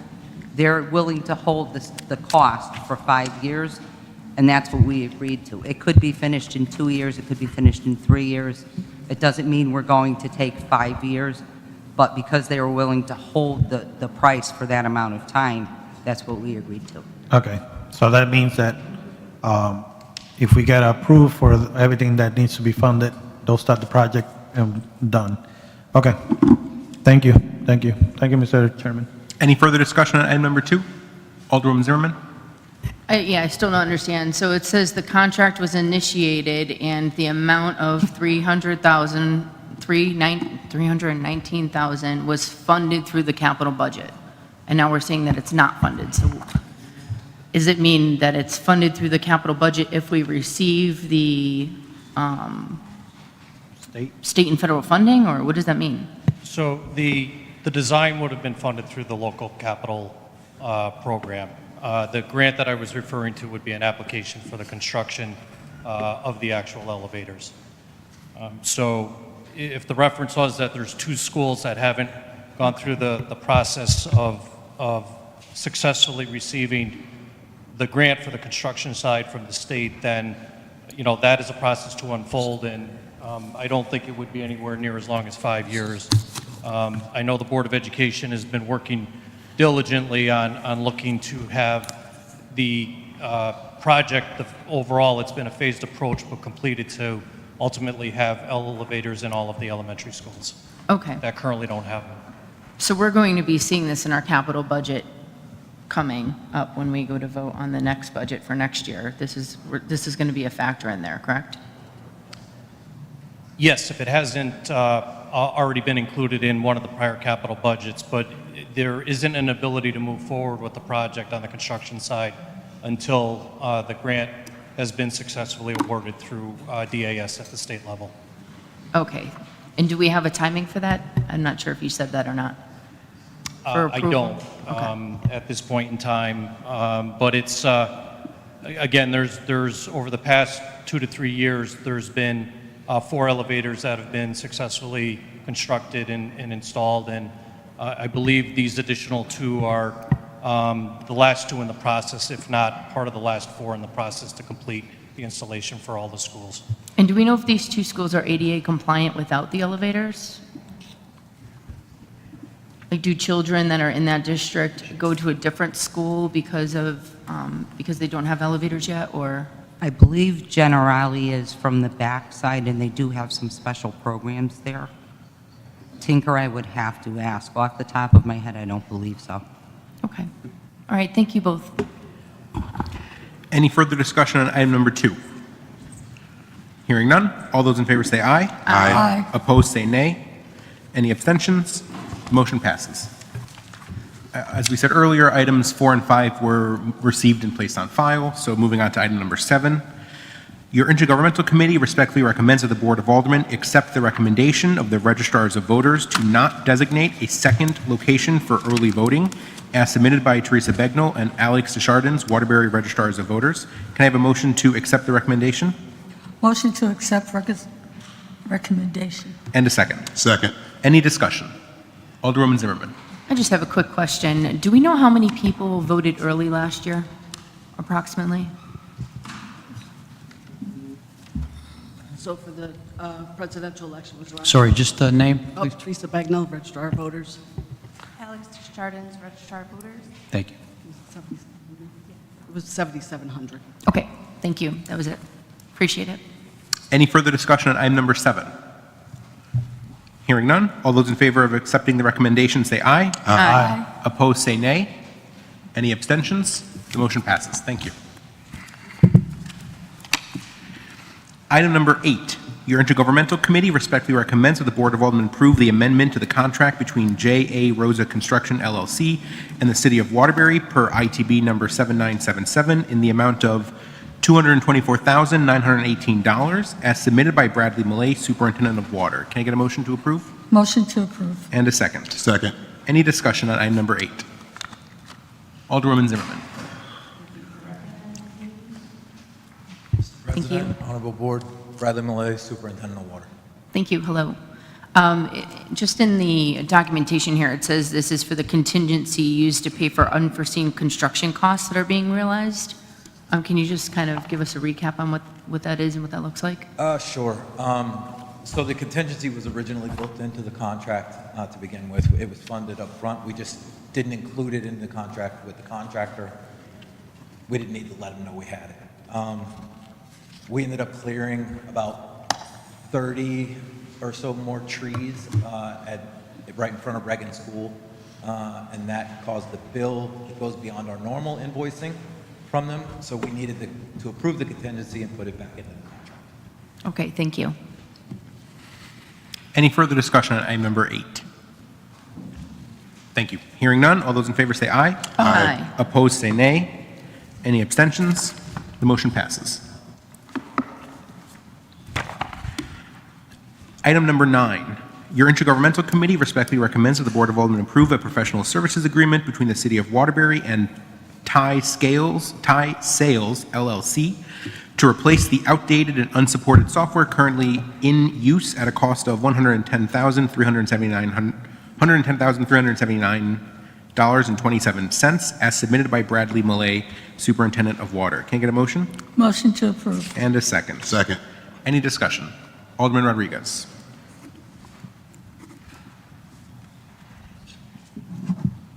How you doing? Thank you for coming. My question is, so right now we don't have any towers for, to receive any signals from those water meters. No, we currently use a drive-by and walk-by method. We don't receive remote readings from anywhere.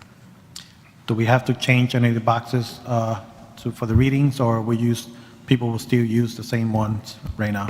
The current radios attached to the meters will work with the new infrastructure. We do not have to change them.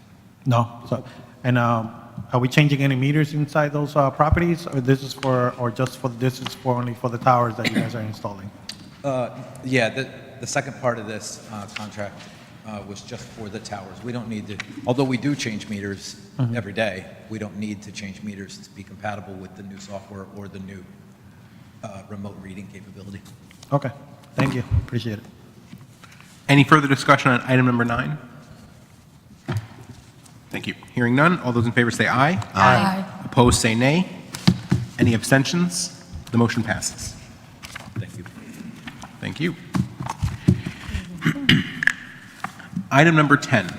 Your Intergovernmental Committee respectfully recommends that the Board of Aldermen approve the professional services agreement for WATER Project Phase 2 on-call rights-of-way services between the City of Waterbury and Biondi and Rosengrant, LLC, as submitted by Salvatore D. Porzio, Project Engineering Department. Can I get a motion? Motion to approve. And a second. Second. Any discussion? Alderwoman Zimmerman. Thank you. How are you? Salvador Porzio, Project Manager. Just a quick question. Do we have a cap on this? on the amount of dollars that we would spend?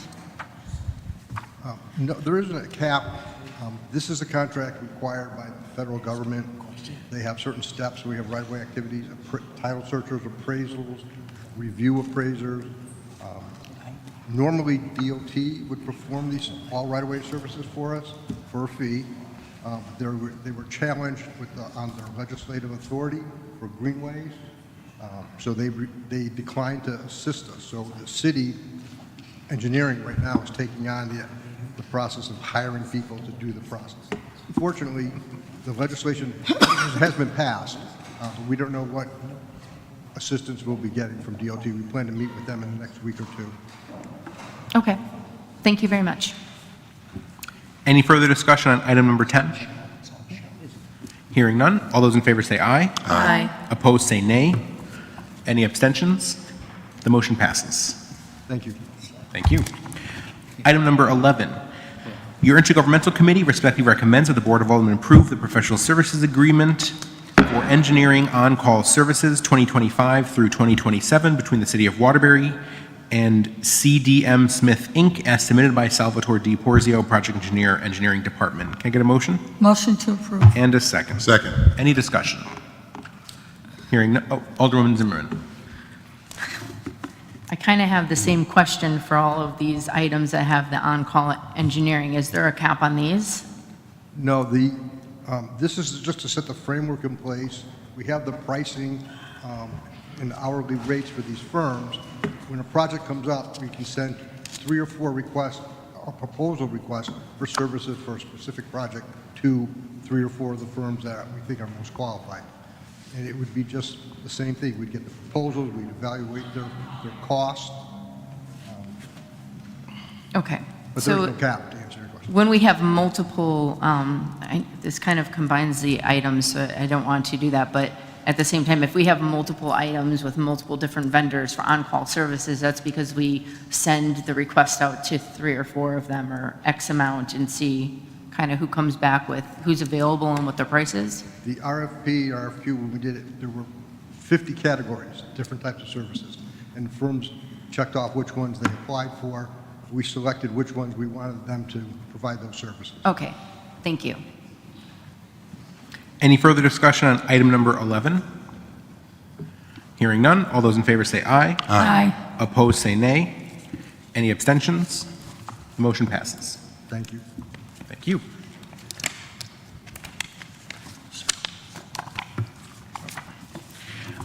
Item number 12.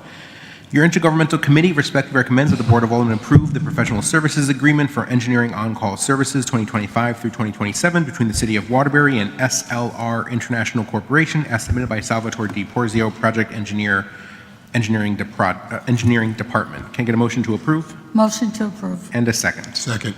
Any discussion? Hearing none. All those in favor say aye. Aye. Opposed say nay.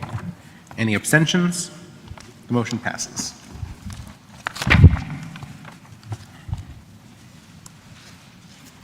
Item number 13. Your Intergovernmental Committee respectfully recommends that the Board of Aldermen approve an agreement with St. Vincent's Special Needs Center, Inc. for educational services in accordance with a student's individualized education program as submitted by Carrie A. Swain, Clerk, Waterbury Board of Education. Can I get a motion? Motion to approve. And a second. Second. Any discussion? Alderman Rodriguez.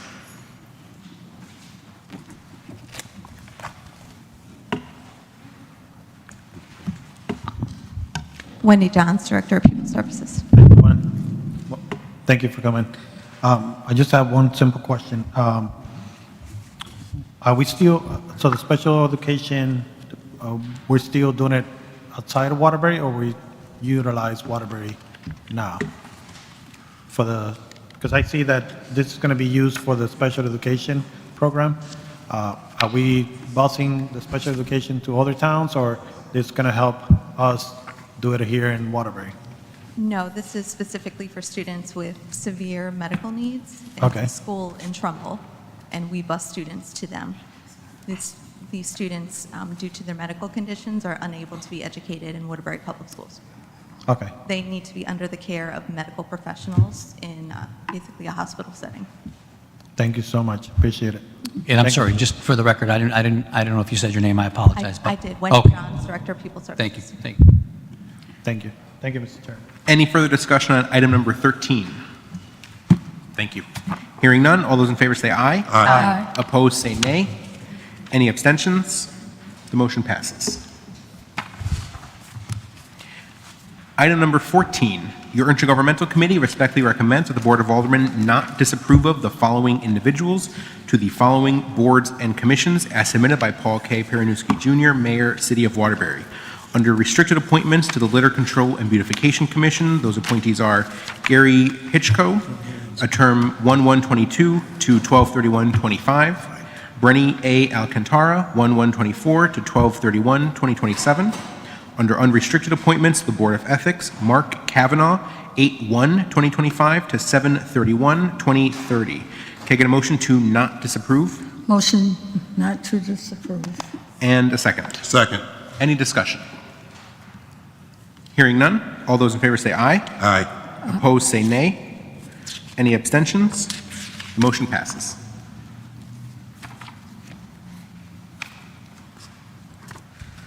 Item number 15, your intergovernmental committee respectfully recommends that the Board of Aldermen approve the professional services agreement for engineering on-call services 2025 through 2027 between the City of Waterbury and HRP Associates, Inc., as submitted by Salvatore Di Porzio, Project Engineer, Engineering Department. Can I get a motion? Motion to approve. And a second. Second. Any discussion? Hearing none, all those in favor say aye. Aye. Opposed, say nay. Any abstentions? The motion passes.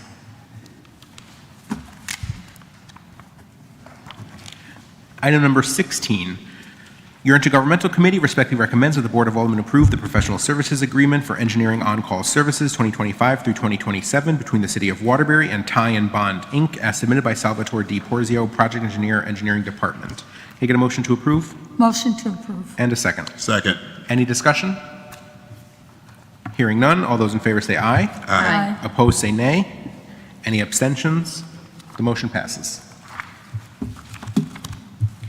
Item number 17, your intergovernmental committee respectfully recommends that the Board of Aldermen approve the professional services agreement for engineering on-call services 2025 through 2027 between the City of Waterbury and VN Engineers, Inc., as submitted by Salvatore Di Porzio, Project Engineer, Engineering Department. Can I get a motion? Motion to approve. And a second. Second. Any discussion?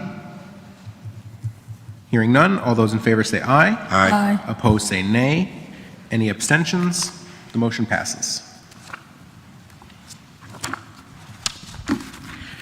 Item number 18, your intergovernmental committee respectfully recommends that the Board of Aldermen approve the professional services agreement for engineering on-call services 2025 through 2027 between the City of Waterbury and M&J Engineering, Inc., as submitted by Salvatore Di Porzio, Project Engineer, Engineering Department. Can I get a motion? Motion to approve. And a second. Second. Any discussion?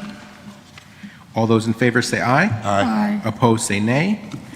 Any abstentions? The motion passes. Item number 19, your intergovernmental committee respectfully recommends the Board of Aldermen approve the professional services agreement for engineering on-call services 2025 through 2027 between the City of Waterbury and Civil One, Inc., as submitted by Salvatore Di Porzio, Project Engineer, Engineering Department. Can I get a motion? Motion to approve. And a second. Second. Any discussion so I can catch my breath? No? All right. We'll keep going. All those in favor say aye. Aye. Opposed, say nay. Any abstentions? The motion passes. Item number 20, your intergovernmental committee respectfully recommends that the Board of Aldermen approve the professional services agreement for engineering on-call services 2025 through 2027 between the City of Waterbury and AI Engineers, Inc., as submitted by Salvatore Di Porzio, Project Engineer, Engineering Department. Can I get a motion? Motion to approve. And a second. Second. Any discussion? Alderwoman Zimmerman. Here, I'll slow it down. Thanks. Hi. I'm just, can you help us just understand the AI in there? I'm trying to look through your contract to see what these guys will do. So can you, Yeah, look in section 1.1, should be a list of. or 1.3 or 1.1? 1.1. 1.1. You see it on 1.1? Because it's not there. So it's construction administration, residential engineering inspection services, correct? Water pollution control facility, it's under 1.3, is that right? The task order, Correct. okay. And again, with all of these, we don't have the resources to do this within our city employment? No, this is to aid the engineering department and public works department, and this is available to any department. Right. in the city to utilize this process. The goal of the process was to help expedite the process of hiring these consultants as we need them. But no, we would need an incremental, significant increase in staffing. And I was joking a little bit. I'm not taking your time just to slow down the process. I really was kind of curious, as this was a legit question. Okay, so when different departments use this service, do we budget the expenses through the different departments, and then this vote just kind of like brings in this vendor as someone that we're going to use for these specific services? I avoid any budget questions.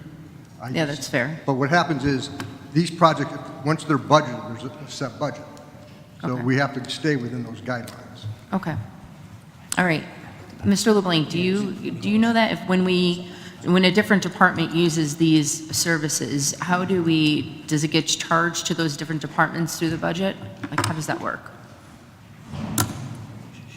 In most cases, it would get charged to the project appropriation that is in place. So it doesn't come out of the general department's operating budgets. In most cases, it's aligned with a given project. I know on occasion, the Department of Engineering and the Department of Public Works will, for certain annual operational needs, may look to the on-call services to get a quote for specific design engineering components, but that's on a much smaller scale. In most cases, it would be, again, utilizing the opportunity where you have multiple firms on call to be able to seek proposals from multiple firms to see, who has, essentially is best situated at the time to perform the work that needs to get done. Okay. Thank you, gentlemen. Any further discussion on item number 20? Hearing none. All those in favor say aye. Aye. Opposed, say nay. Any abstentions? The motion passes.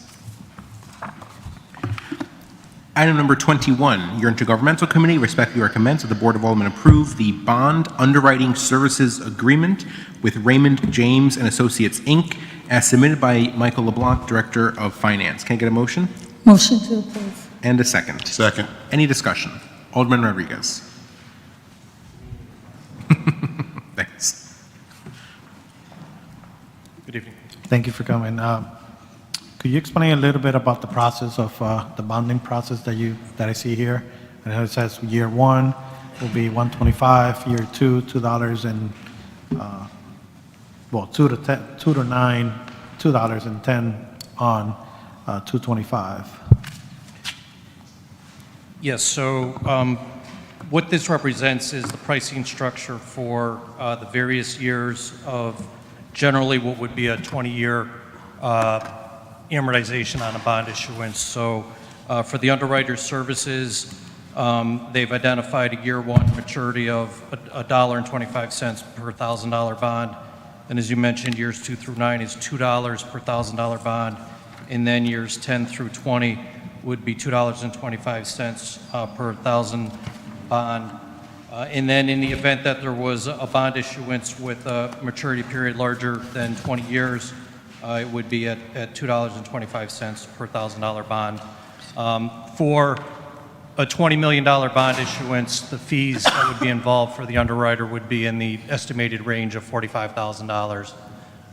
And the purpose of engaging an underwriter is they are critical in the process of marketing an upcoming bond issuance of the city through their efforts, reaching out to investors, alerting them to the upcoming sale, educating them on the city through the official statement that we would issue, and then having dialogue with the the investors that are at the table addressing questions that they may have, all in anticipation of when the day of the sale comes. There's a very open and competitive process that unfolds where we ultimately would sell the bonds at the lowest possible rate at the time in the market. The more investors that are brought to the table that would be interested in bidding on the city's bonds better serves us at the end of the day. And this firm in particular, we feel that they've got a really strong record and capacity to expand the investor pool to draw interest to the city of Waterbury's bonds. In your times of experience, what are the most, how many years do we normally use for the bonds? I'm sorry, say that again. In the years that your experience, what are the most used bonds, like the 10 to 20, 20 or over, in bondings? Most often it's a 20-year bond. 20-year bond? Okay. Well, thank you so much. Appreciate it. Thank you, Mr. Chairman. Any further discussion on item number 21? Alderwoman Zimmerman. Do we use these people currently, this vendor? We do not.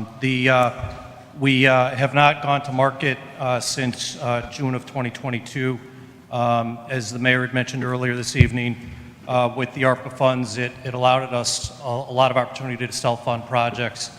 So we're getting prepared to, over the next 6 to 9 months, be looking to prepare for a bond issuance. And we, a couple months back, went out for RFP to bring a new underwriter under contract.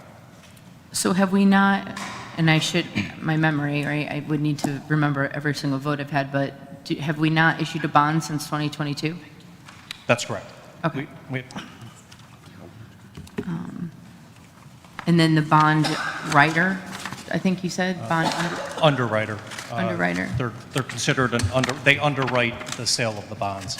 So we don't have them on staff, it's someone that we hire as a consultant? It's an outside firm, correct. Okay. And, all right, thank you. Any further discussion on item number 21? Thank you. Hearing none, all those in favor say aye. Aye. Aye. Opposed say nay. Any abstentions? The motion passes. Item number 22.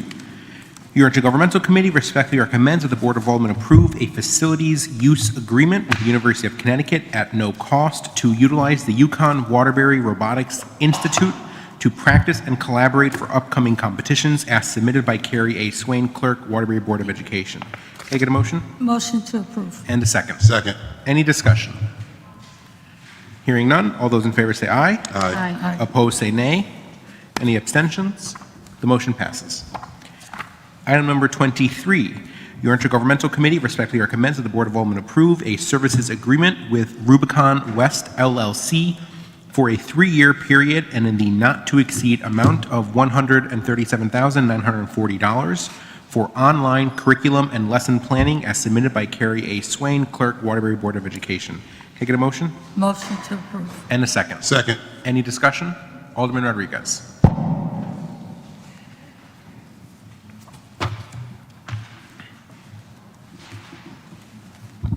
Good evening, Janet Frenette, Chief Academic Officer. Thank you. My question to it, so we don't have right now, I see that it's for online curriculum and lessons planning. Who are going to be using this right here, the students? It's actually for all the teachers. So we started using the Atlas platform 3 years ago, and we began to migrate all of our curriculum over to the platform. We used to keep it in Google Drive. Before that, it was all paper copies. And so now we've begun to house all of our curriculum. So any new curriculum we write happens within that platform, and teachers would be able to access whatever their content is. Okay. Thank you. Thank you, Mr. Chairman. Any further discussion on item number 23? Alderwoman Zimmerman. Is this program used throughout most of the public schools in the state? No. There are other programs available out there. Atlas is a pretty popular one. But there are other platforms that we could have chosen. And then why did we choose this one? So we went out to RFP 3 years ago, and we looked at several programs. We went with Atlas, and since we've been building the curriculum there, we decided to stay with Atlas. And then is there like a ranking on accreditations for these? How do we know where we stand with from worst to best for these platforms? Like, where does Atlas stand? Like, how do we know that? I think, there are several very good platforms, but the platform is as good as your curriculum is. So we build our own curriculum based on the standards and the resources that we buy to implement the curriculum. So for example, K-5 ELA, we bought Benchmark as the program, but we write curriculum documents to spell out the scope, the sequence, any supplemental materials. Okay, thank you. You're welcome. Understood. Any further discussion on item number 23? Thank you. All those in favor say aye. Aye. Opposed, say nay. Any abstentions? The motion passes. Item number 24, your Intergovernmental Committee respectfully recommends that the Board of Aldermen approve a services agreement with Curriculum Associates LLC for a 4-year period and in the not-to-exceed amount of $2,517,417 to provide grades K through 8 mathematics instructional materials as submitted by Carrie A. Swain, Clerk, Waterbury Board of Education. Can I get a motion? Motion to approve. And a second. Second. Any discussion? Alderman Rodriguez.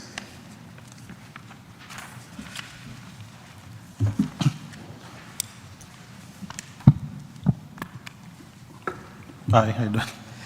What are the students are using now for math? In grades K through 5, they're using this same program, but a previous version. This is the updated version. In grades 6 through 8, they're using a product called Into Math, which the middle school teachers overwhelmingly did not care to move on with. So this is going to be like an upgrade to that system? Yes, so it's a newer copyright, it's a newer version. It will not be a heavy lift for K-5. The testing remains the same, the platform's very familiar. Middle school is familiar with the diagnostic testing, but the curriculum will be new. Okay. Thank you. Appreciate it. Thank you, Mr. Chairman. Any further discussion on item number 24? Hearing none, all those in favor say aye. Aye. Opposed, say nay. Any abstentions? The motion passes. Item number 25, your Intergovernmental Committee respectfully recommends that the Board of Aldermen approve a professional services agreement with School Mint, Inc. in the not-to-exceed amount of $42,750 to provide digital advertising and marketing services for Waterbury's magnet schools, as submitted by Carrie A. Swain, Clerk, Waterbury Board of Education. Can I get a motion to approve? Motion to approve. And a second. Second. Any discussion? Alderwoman Zimmerman.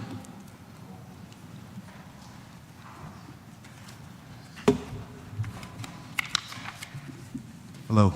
Hi. Dr. Joseph H. Johnson, Assistant Superintendent, Waterbury Public Schools. Nice to meet you. Nice to meet you as well. What are we digitally marketing? Is this for enrollment? Yeah, programs and services and other programs at the school. And is this normally the company that we use and the way? No, this is a new partnership. Okay. And why are we using them? They have the expertise to market to the suburban districts here in Waterbury area, and so they have the expertise that we need. And were we not doing that before? No, we were, but some very rudimentary, solicitations, basically stewarded by the schools. So this contract will help us bring in some more expertise and give us some more know-how. Okay. And how did we come up with this school over the others? Like, were they rated? They currently are actually in New London and New Haven, and so we got some good referrals and some leads there, and then did our research from there. Okay, thank you. You're welcome. Any further discussion on item number 25? Hearing none, all those in favor say aye. Aye. Opposed, say nay. Any abstentions? The motion passes. Item number 26, Your Intergovernmental Committee respectfully recommends that the Board of Aldermen approve Amendment 2 to the agreement with Benchmark Education Company, LLC for the Core Elementary Reading and Language Arts Program as submitted by Carrie A. Swain, Clerk, Waterbury Board of Education. Can I get a motion? Motion to approve. And a second. Second. Any discussion?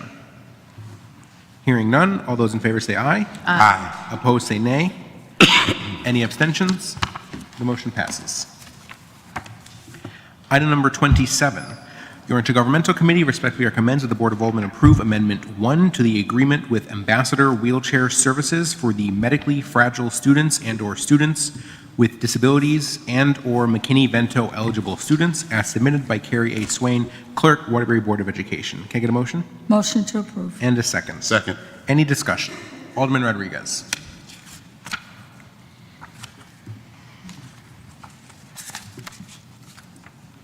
Hi. So we're increasing this contract by 3%, and that's $721,000. Is this was budgeted in this past budget that went through? Yes, and the reason for it is we're extending that contract by a year so that next year we can go out to bid for all the 3 different busing services at the same time. But yes, this is budgeted. Budgeted in the, okay. That was my question. Thank you. Any further discussion on item number 27? Hearing none, all those in favor say aye. Aye. Opposed say nay. Any abstentions? Motion passes. Item number 28.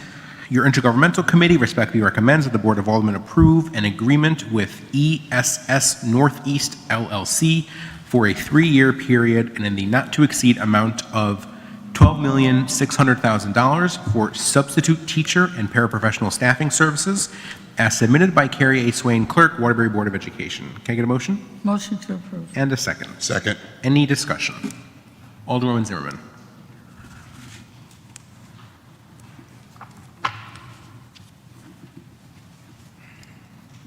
Hello. Good evening, Gene Thazapala. Good evening. What is the requirement for someone to be able to substitute teach in our schools? Recently, we have increased the requirement. We do take individuals over the age of 18. They do not need a bachelor's degree, but certainly we do have a recruitment process through ESS that appreciates and welcomes people with bachelor's degrees. But they need a high school diploma, correct? Yes, correct. Okay. And they need to be, did they need to be 18 before? I thought they did. I'm sorry? The age was always 18 and older, correct? Correct, correct. Okay. That is set by the state. And if it is in a extended period of time, it could be the same, okay, the same people, yeah. That's such a high number for substitute teachers. That makes me so sad that we don't have enough teachers in our schools. No, I'm kind of speechless. All right, thank you. Thank you. Any further discussion on item number 28? Hearing none, all those in favor say aye. Aye. Opposed say nay. Any abstentions? The motion passes. Item number 29, your Intergovernmental Committee respectfully recommends that the Board of Aldermen approve the First Amendment to the Lease and Power Purchase Agreement between the City of Waterbury and 220 Mark Lane Solar Project LLC as submitted by James Nardozzi, Executive Director, WDC, and Michael LeBlanc, Director of Finance. Can I get a motion? Motion to approve. And a second. Second. Any discussion? Alderwoman Zimmerman. Thank you. Hi, Mr. Nardozzi, how are you? Good evening. James Nardozzi, Executive Director of Waterbury Development Corporation. So from what I'm reading here, I'm just looking for some clarification and just help me understand. I think it looks like we had to redo the design for these solar panels, and it's about 20% less than what we originally had planned for panels? Correct. Okay. And then the financial benefits, can you just help me understand that? Sure. So proportionately, since the size of the project had to shrink approximately 20% after a Connecticut deep review, we had to shrink the footprint that it would sit on. So proportionately, it would produce about 20% less electricity. So proportionately, we'll be getting about 20% less revenue from this. Okay, and I think we're leasing these, is that what? I don't want to read this out loud, I'm trying to read it in my head. So we're leasing the panels? So this, yeah, so this is a lease purchase, but we're not paying, this is a revenue generator. I just want to make sure that you know that. So this is taking the Mark Lane landfill. We've been working on this since 2018. It's land that the city owns. It's a capped and a legally closed garbage dump, and we're going to put solar panels and generate cash for the city. Okay. Thank you. You're welcome. Any further discussion on item number 29? Alderman Zimmerman. Thank you, sorry. Where does the revenue go? Where do we plan for that to go into? Like, how does that cash kind of flow? Not cash, but income. Mr. LeBlanc? And what does it look like? Like, what's the number? So what is getting leased is actually the land, and the revenue benefit is a shared revenue benefit by, as Jim had mentioned, the electricity that's generated. The overall anticipated financial benefit over 20 years, it was reduced by approximately 16% because the overall size, again, had to be reduced, as Jim had mentioned, but the 20-year benefit is $1.82 million, and it's in the combination of a small upfront payment and then an amortized payment over the remaining 19 years of the 20-year lease. And what's that payment, the first one?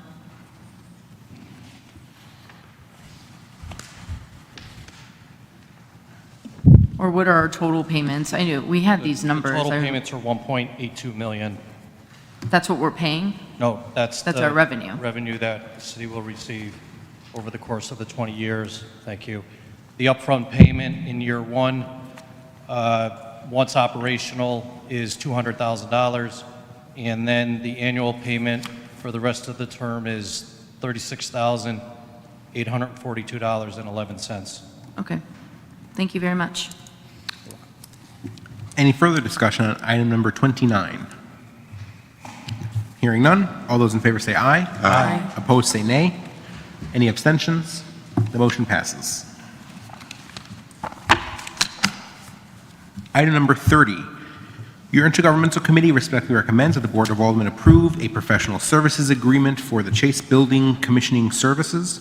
The contract value is $144,000 and will be funded from the local bond authorization approved for the Chase Municipal Building Rehabilitation Project as submitted by Ronald Casella, Vice President of Construction and Operations at WDC. Can I get a motion? Motion to approve. And a second. Second. Any discussion? Alderman Rodriguez.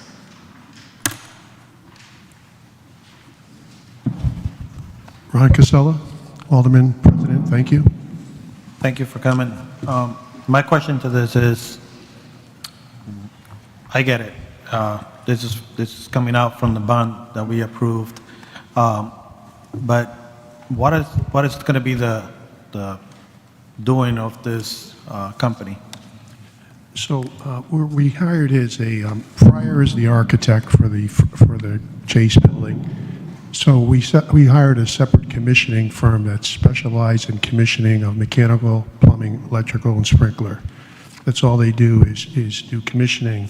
So what they do is they review the drawings, specifications, the design as well. While we're in the design mode. While we're in the design mode, they review the drawings, specifications. Also, they review the contractor's workmanship as it's taking place. They also review at the end of the job all the testing requirements for the equipment, making sure the O&Ms and warranties are up to par. They check all the controls before we turn the units on, for instance, the boilers. So they make sure that all the plans and specifications, as far as all the working conditions of the components, are working correctly. So commissioning agents are work for the city to make sure that they will be paid for in the design, and also the most important is the workmanship. So we are not going to be using our own people from the building department fire marshals to make sure everything is on point. So we're going to hire another company to do this? Yes, and then afterwards, we turn it over to the city, in which they'll have sometimes we have videos, a lot of times we have the O&M manuals, which we review, whoever's going to take care of the building. And also, the commissioning agent, after I think 10 or 11 months, come back to check one time to make sure the system is working properly with all the calculations. So I just want to understand this. The company that we're going to hire to do the job is supposed to be doing the job correctly and go through our building inspectors and fire marshals to make sure this is done correctly. Why we have to hire a company, outside company, to check on this? Alderman Jim Nardozzi, if I can explain. The job of a commissioning agent is not to supplant the duties of a regulatory body, i.e. the fire marshal or the building inspector. Their job is to supplement the inspection process that the equipment we purchased functions the way it was supposed to be designed, i.e. you don't have, if the temperature is supposed to be maintained at, let's say, 70 degrees, one room's not 75 and the other room is not 65. The building inspector, the fire marshal, their job is to make sure that those devices that are installed are code compliant, not necessarily that they perform exactly to specification of the original equipment manufacturer. So the commissioning agent, this falls on them to ensure that what the city purchased meets the specifications of which we paid for. If not, they're supposed to give us a report that we can object. We can object to the installer, we can object to the original equipment manufacturer and say, what you sold us is not what you advertised. So now, isn't that falls into the person that we hire as a HVAC personnel to make sure that everything is in good standing and worked in good standing? Well, go ahead, talk about that. Yes, but what's happening is that the designers design the plans and specifications, they design it. But the commissioning agents, they get more into the weeds and detail to make sure that it's operating completely as per the plans and specs. Their job only is to check for workmanships, making sure that the equipment was installed properly. It's another warranty for the city that they watch to make sure that it's working properly. Even though we hired a mechanical, electrical, plumbing engineer, it's another a set of eyes as the job takes place. And I ask all this question because I'm trying to save the city money in the spending. If we're going to have an engineer, we're going to have, let's say, for example, HVAC personnel to do this job, and we're going to have different companies to come in. And I get your point of having extra eyes and make sure everything is done correctly. But to me, it starts with the engineering, and then goes to the people that we hire for contractors, and then the building inspectors to make sure that everything was put in correctly. And that's why it surprised me that we're not going to hire another firm to check the same thing that everybody should be checking to make sure everything is done correctly. So what's happening in the industry, the designers design it, commissioning agents, their specialty job is for equipment and testing.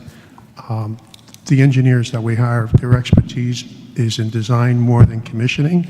So commissioning agents are there for workmanship, plans and specs, protects the city and the owners is what's being installed.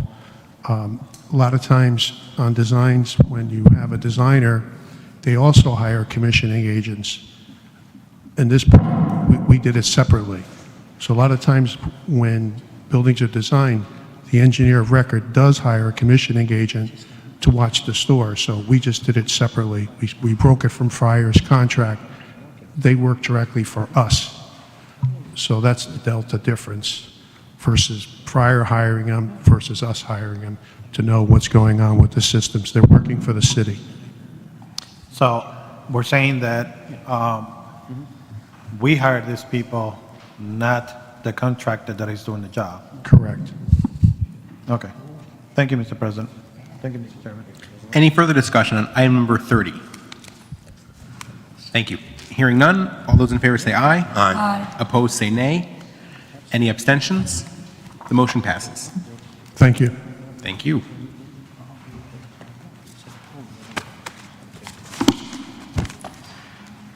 Item number 31, your Intergovernmental Committee respectfully recommends that the Board of Aldermen approve the $750,000 contract for roof rehabilitation, Phase 1, between Waterbury and Silktown Roofing, Inc., as submitted by Michael LeBlanc, Director of Finance and WPC Primary Representative, and Stephen Castle, Resident Engineering at Jacobs.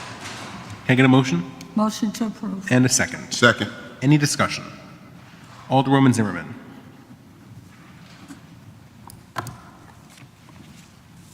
Hello. Good evening. Good evening. Oh, I guess you have to say who you are for the record, please. Good evening, Mr. President, board members. Stephen Castle, resident engineer for Jacobs Engineering. Thank you, Mr. Castle. How many contractors did we have bid on this job? We had 6 respondents to the RFP. Okay. And do we have that in our documentation, the prices that came in and the specifications, or was it just the awarded? It was just the awarded. Okay. But they were the low of the respondents. And they performed extensive roof replacements over the past few years. And Steve is familiar with it. They've done some work over at the Water Pollution Control Plant as well as with some of the city schools. At the end of the day, with multiple competitive responses, this company, Silktown, was the lowest. Okay. Excuse me. Just to give you a range, Silktown's price was $724,000, and the number 6 respondent was $1.3 million. Okay. Yeah, it wasn't just going for just cost savings. I just wanted to know why, and the fact that they have a relationship with us and have done some work is also very good. Thank you. And just to put into context for the amount, and the $750,000 does include a small contingency, owner control contingency, but there's 4 buildings over at the plant where those roofs will be replaced. And what is our timing on that?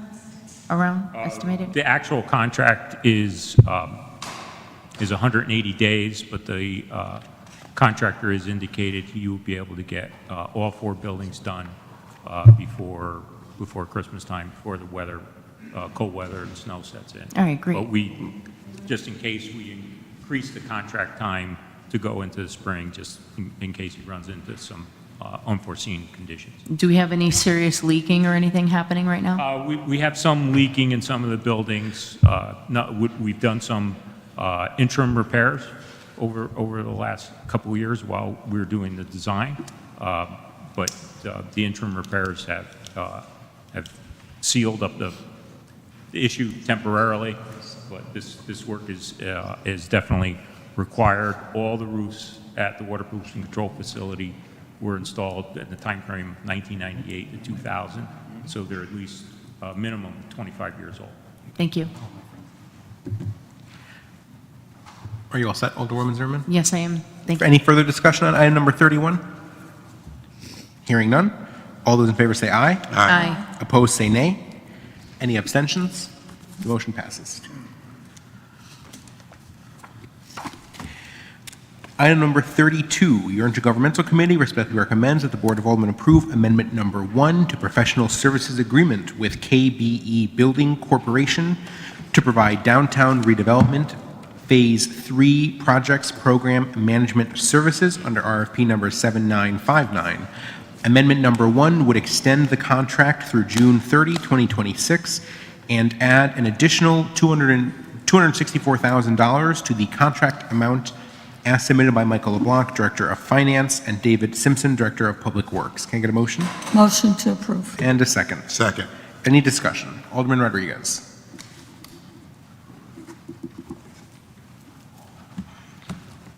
Good evening. Hi.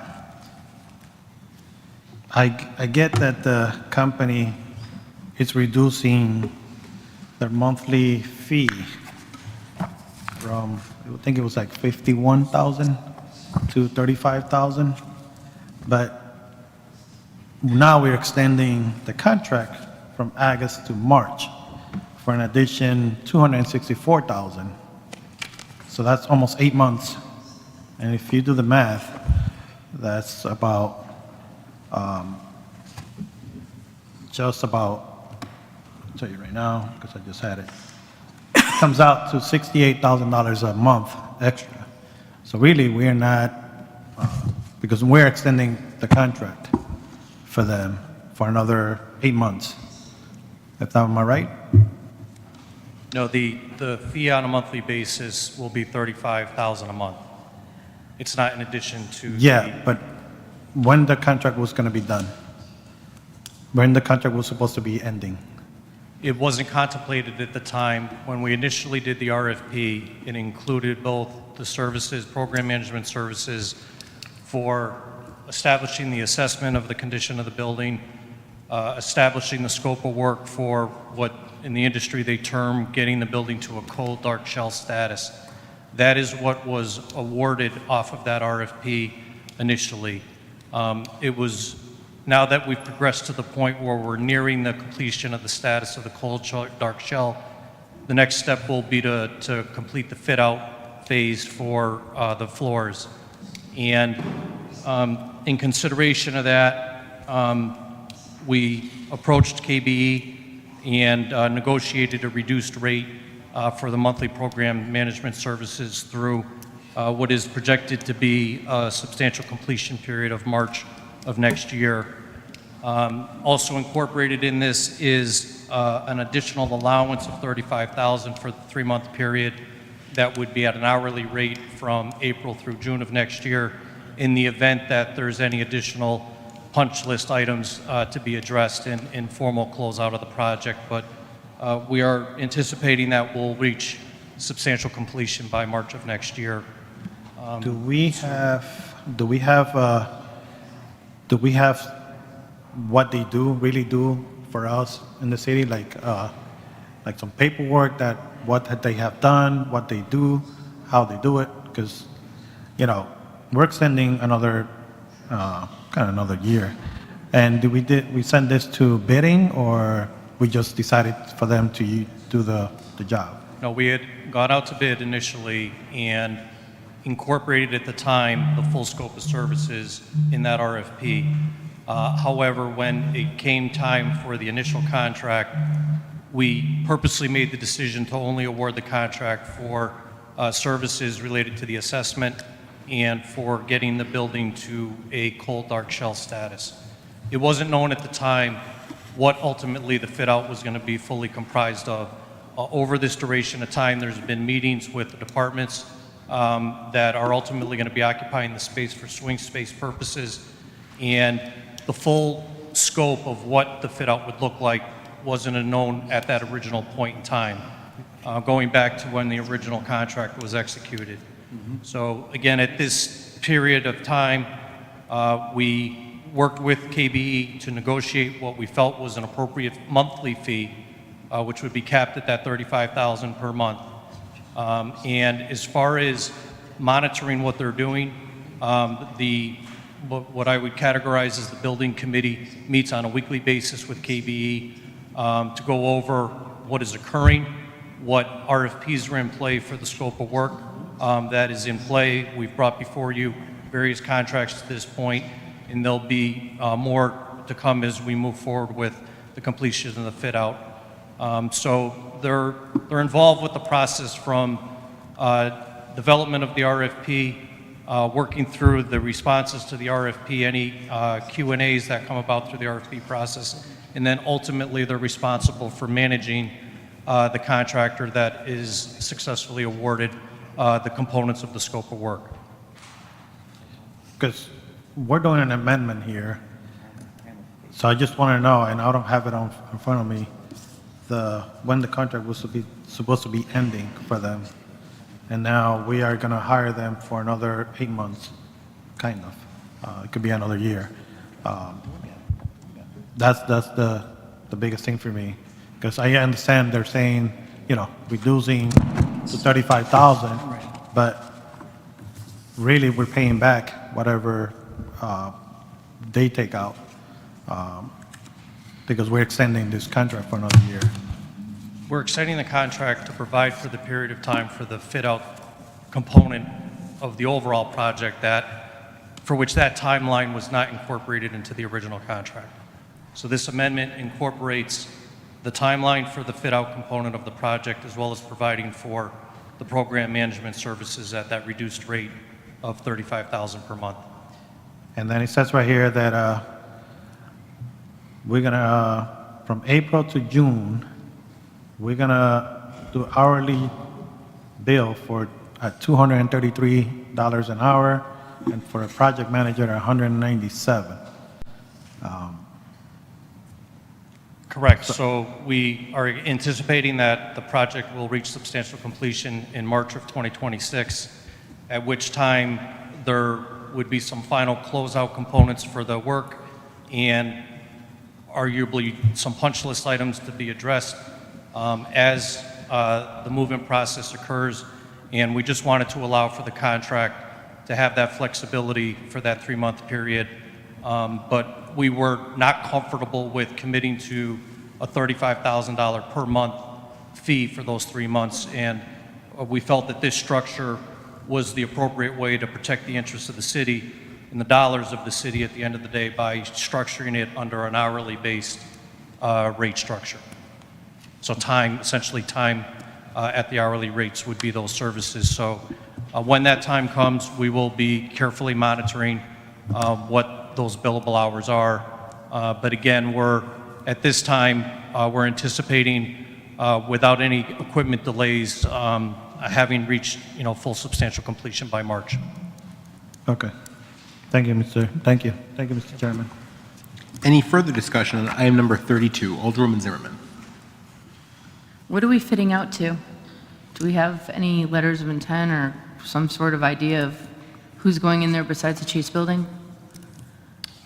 Yes, we have the lease that was previously approved by this board for NVCOG, and it's also one of the floors, a good portion of one of the floors is going to be occupied by the probate court, whereby the city has an obligation to provide space for the probate court. And we're continuing with discussions with another entity for some space in the building. And there is currently a tenant in the 3rd floor that is on a month-to-month arrangement at the moment. We're in negotiations to secure a longer-term lease with that tenant, and then the other 3 floors would be occupied by the Chase Building employees for swing space. I was a fan of selling this building right away. So what's the plan to keep it? How many years are we planning on keeping it to get through the Chase Building? And is it 6 years? I forget what the number is. No, as may have been mentioned earlier this evening with the conversation on the commissioning services for the Chase Building, we are actively in the design development process for the Chase Building rehabilitation and renovation. That work will be going out to bid later this year with the hopes that we will be in a position, we're timing it where the relocation would occur in that March to June timeframe next year. And I believe the estimated timeline for the rehabilitation project is 2 years. Okay. And can a buyer buy that building with the courthouse and all the Naugatuck Valley organization in there, and can they buy it with these organizations that we're putting in there? Yes, the leases would be transferable, and we would have a decision at the time in regards to the probate court as far as looking to sign on to a lease with the purchaser or do something else. Okay, thank you. That's all I have. Any further discussion on item number 32? Thank you. Hearing none, all those in favor say aye. Aye. Opposed say nay. No. No. Mr. Clerk, can I get a roll call vote? Alderwoman Cavallo, Yes. Alderman Hunter, Yes. Alderman Rodriguez, No. Alderman Taladine. Yes. Alderwoman Weaver. Yes. Alderwoman Zimmerman. No. We got 4 yes, 2 no. Thank you. The motion passes.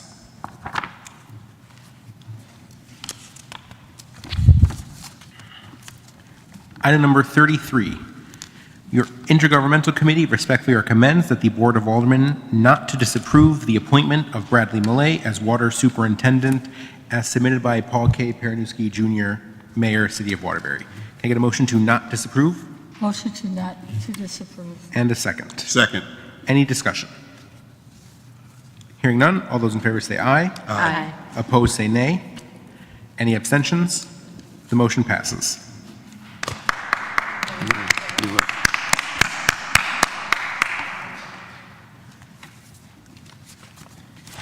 Item number 34. Your Intergovernmental Committee respectfully recommends that the Board of Aldermen approve the One Exchange Gas Service Utility Agreement with Eversource for $46,826 as submitted by David Simpson, Director of Public Works. Can I get a motion? Motion to approve. And a second. Second. Any discussion? Alderman Rodriguez.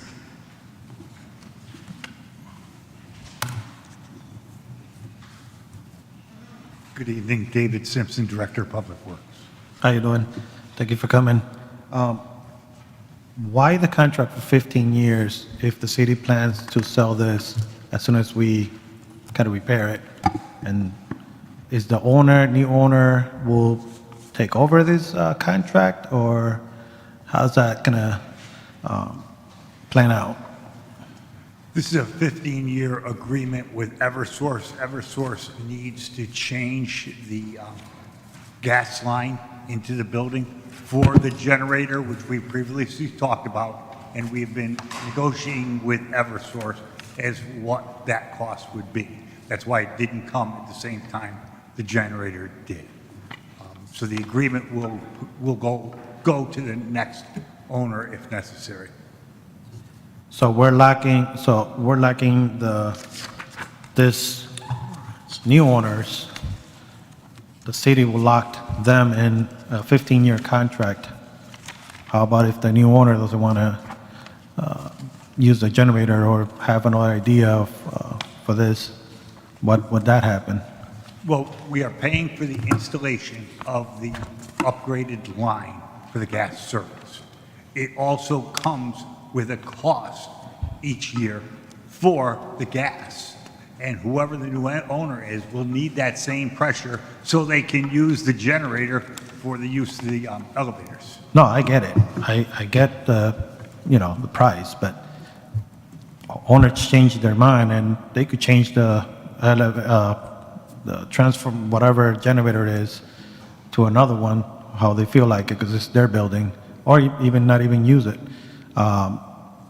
We're putting these people in the hook for another, let's say, for example, 10 years if we get it to sell. That's my question. Sure, and everybody's got choices. If they choose not to use that generator, then the elevators would not be in compliance. So thus, they could not use the elevators either. No, and I get it, but the thing is, let's say, for example, they change the generator to electric, because that's what they want. We'll be hooking up these people for 10 years, 15 years, even though they're going to change them for electrical or solar panel. Everything's changed. Alderman, I guess that's a choice that a new owner might have to make. To me, I don't think we should be doing contracts with this magnitude of time. We could have done it for 5 years and then see what other avenues we have. Alderman, excuse me, but we're paying for the installation of the gas line, and it comes with the agreement, yes. And so the $300,000 that we put in for the generator, that's not including the gas line. At that time, we were negotiating with Eversource, hoping that they might install that gas line, which they came back and said no multiple times. This is the best they could do from the street. Okay, thank you. Thank you, Mr. Chairman. Any further discussion on item number 34? Alderwoman Zimmerman.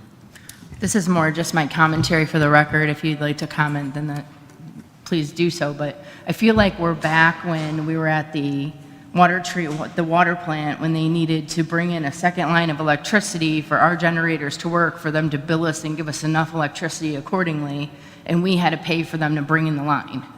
So now here we are again, no matter how many line items they put on our bill, we're paying for them to bring in a gas line so they can charge the tenant to use the gas line in the building. I guess, actually, I do have a question for you, and you may know, I know you're not Eversource, but on Bunker Hill Avenue, we had the same exact situation where there was a lower pressured gas line and they replaced it. I didn't receive a bill for that. Do they just sometimes replace it and sometimes charge the city? Like, I don't understand why all of a sudden they want us to pay for that. And then, just to add insult to injury, we went out and asked them to cover that and they told us no. Is that correct? Cover this? Yeah. It was part of the initial conversation with them. Yes, we need this line. Would you do that? That is And they- infuriating. That's right, and they did not. Okay. Thank you. And I can't answer Bunker Hill. No, that's fine. I appreciate you. Okay. Thank you. Any further discussion on item number 34? Hearing none. All those in favor say aye. Aye. Opposed, say nay. Nay. Mr. Clerk, can I get a roll call vote? Alderwoman Cavallo. Yes. Alderman Hunter. Yes. Alderman Rodriguez. No. Alderman Taladine. Yes. Alderwoman Weaver, sorry. Yes. Alderwoman Zimmerman. No. 4 yes, 2 no. Thank you. The motion passes.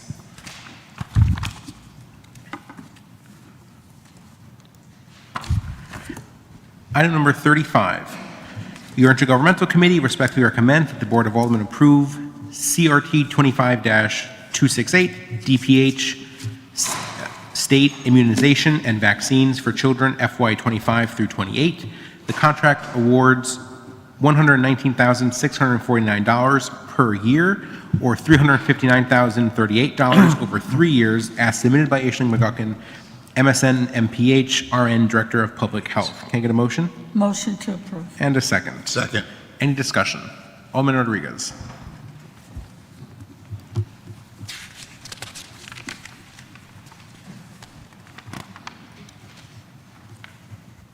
Good evening, Aisling McGuckin, Director of Health. How you doing? I'm good, thank you. My question to it is, you know, the changes that have been going on in the federal government for the vaccines for the children. What do you think about this compared to what you're asking for? Would this amount help or not the regulations that are probably going to come in from the federal government? This amount is how much we receive to do quality assurance in the city among the healthcare providers, the pediatricians in particular, in terms of their vaccine handling and storage and how well they are keeping kids on track with the recommended vaccine schedule. That schedule, you're right, is published by the CDC. It's mandated by HHS and the Vaccines for Children program, which is, it's a congressionally mandated program. Any changes that are handed down in terms of coverage will not impact our work because we'll just be doing the work of following the vaccine schedule. It may impact which vaccines are covered by Medicaid. It may impact which vaccines fall on that schedule, which may change the amount of education or the character of the education that we provide to those providers and to families in the community. But the direct work of going around and doing that oversight, providing that technical support and doing outreach to community members is not going to change. So if one of the vaccines or whatever comes out that they're not going to approve it, how will you handle that from the insurance companies? because it comes from the federal government. We don't really have any purview over what we do and don't recommend. We follow the federal recommendations. Okay. Thank you. Appreciate it. Thank you, Mr. Chairman. Any further discussion on item number 35? Thank you. Hearing none, all those in favor say aye. Aye. Aye. Opposed, say nay. Any abstentions? The motion passes.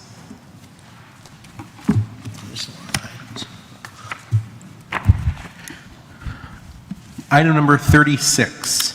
Your intergovernmental committee respectfully recommends that the Board of Aldermen set a public hearing on Monday, September 8th at 5:30 p.m. for the purpose of accepting public input on the purchase and sale agreement with Amazon.com Services LLC for the sale of 17.3 acres adjacent to the 157.1 acres of property within the Waterbury Naugatuck Industrial Park, as submitted by Michael LeBlanc, Director of Finance. Can I get a motion Motion to set public hearing. and a second? Second. Any discussion on setting the public hearing? Hearing none, all those in favor say aye. Aye. Opposed, say nay. Any abstentions? The public hearing has been set for Monday, September 8th, 5:30 p.m.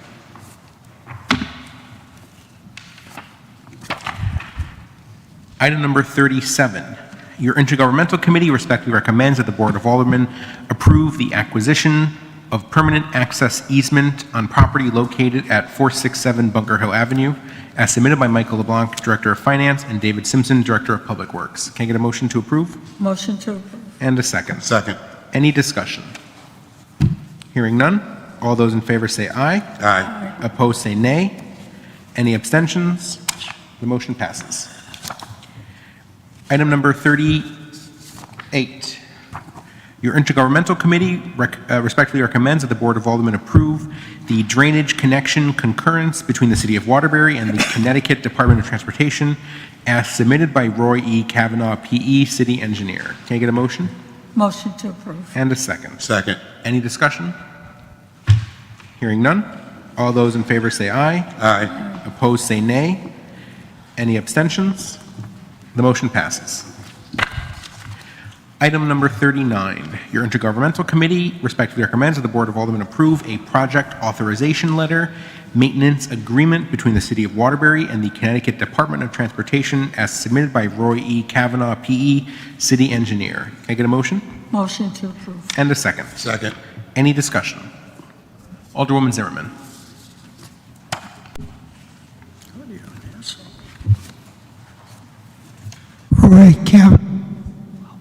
Roy Kavanaugh, City Engineer. Thank you, Mr. Kavanaugh. I was going to ask what the percentage of this project is going to be covered by the state or the Department of Transportation. So I believe I'm reading that they cover 50% of this project. Is that true? Am I reading that correctly? You're looking at the PAL for item 39, or? Or maybe I'm not. Will the Department of Transportation cover this project? Department of Transportation is constructing the improvements. Once the improvements are constructed, the city takes over responsibility for maintenance thereafter. Okay. What does that entail? We have to take care of the sidewalks, we have to take care of the drainage, mow the grass, that sort of thing. Okay. And when is the project set to begin and end? This is for the Exit 21, it's what they call an early action project for the I-84. It's still under design. We think they're probably going to start it next year. Okay. And They haven't put out the bid yet, they haven't finished design yet. all right, thank you. Any further discussion on item number 39? Hearing none, all those in favor say aye. Aye. Opposed, say nay. Any abstentions? The motion passes. Item number 40. Your intergovernmental committee respectfully recommends that the Board of Aldermen approve the authorization for the mayor to sign the commitment to fund letter to the Connecticut Department of Transportation for bridge number 151026 Brown Street over Great Brook in the amount of $4,028,200 as submitted by Roy E. Kavanaugh, PE, City Engineer. Can I get a motion? Motion to approve. And a second. Second. Any discussion? Alderwoman Zimmerman. This was the Roy item I was Kavanaugh, looking City at. Engineer. Thank you, Mr. Kavanaugh. So we are funding half of this project, correct? Yes, this is the state local bridge program. It's 50% commitment on the part of the state. Okay, and what does this timing look like? Pardon? What is the timing of when we have to pay this money, of the $4 million? At this point, we're looking at next fiscal year. Right now, we have the design underway, which we have funds for. And then when it goes out, such time as it goes out to bid, we have to have the funds on hand at that point. So we're at least a year away. Okay, and this is going to be in our capital budget starting next year, or the additional Yes, after design? Okay. yes. All right, thank you. Any further discussion on item number 40? Hearing none. All those in favor say aye. Aye. Opposed, say nay. Any abstentions? Motion passes. Item number 41, your Intergovernmental Committee respectfully recommends that the Board of Aldermen approve Amendment Number 1 to the construction contract for the 2025 milling and paving program between the City of Waterbury and Tilcon, Connecticut, Inc. in the amount of $300,000 as submitted by Roy E. Kavanaugh, PE, City Engineer. Can I get a motion? Motion to approve. And a second. Second. Any discussion? Hearing none. All those in favor say aye. Aye. Opposed, say nay. Any abstentions? The motion passes.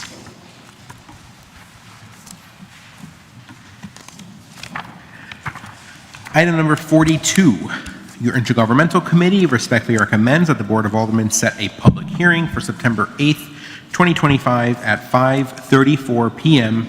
regarding proposed amendments to Section 37.071 and 37.073 of the Waterbury Code of Ordinances relating to department heads and designated management employees, and for the Board of Aldermen to take action on the amendment at their meeting on said date as submitted by Paul K. Paranuski Jr., Mayor, City of Waterbury. Can I get a motion?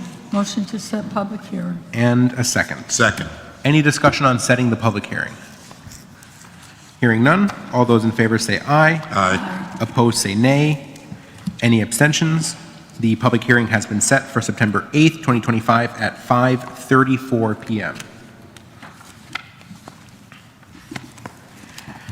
Item number 43, your Intergovernmental Committee respectfully recommends that the Board of Aldermen set a public hearing for September 8th, 2025 at 5:38 p.m. regarding proposed amendments to Section 160.06 and 160.99 of the Waterbury Code of Ordinances relating to landlord registration and designated management employees, and for the Board of Aldermen to take action on the amendment at their meeting on said date as submitted by Paul K. Paranuski Jr., Mayor, City of Waterbury. Can I get a motion? Motion to set public hearing. And a second. Second. Any discussion on setting the public hearing? Hearing none. All those in favor say aye. Aye. Opposed say nay. Any abstentions? The public hearing has been set for September 8th, 2025 at 5:38.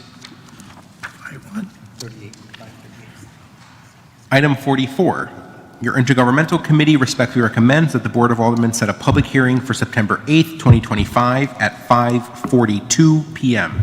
regarding proposed amendments to Section 96.120-999 of the Waterbury Code of Ordinances related to the fouling of public places by dogs, and for the Board of Aldermen to take action on the amendments at their meeting on said date as submitted by Paul K. Paranuski Jr., Mayor, City of Waterbury. Can I get a motion? Motion to set public hearing. And a second. Second. Any discussion? Hearing none. All those in favor say aye. Aye. Opposed say nay. Any abstentions? The public hearing has been set for September 8th, 2025 at 5:42.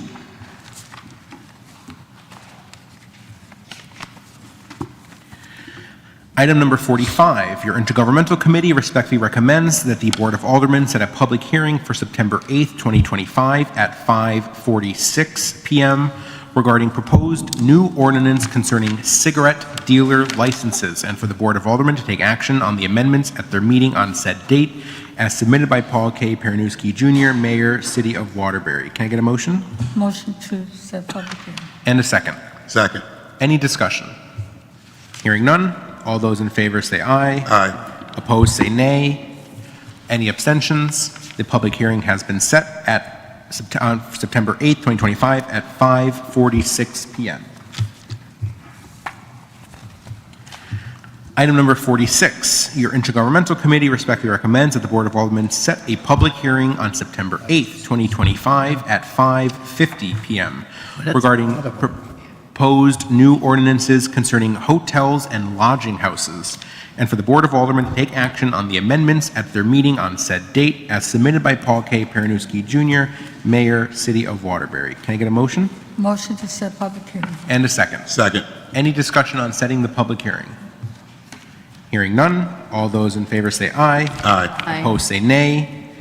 Any abstentions? The public hearing has been set for September 8th, 2025 at 5:50 p.m. I'll entertain a motion to adjourn the Intergovernmental Committee. So moved. And a second? Second. Any discussion? We are adjourned.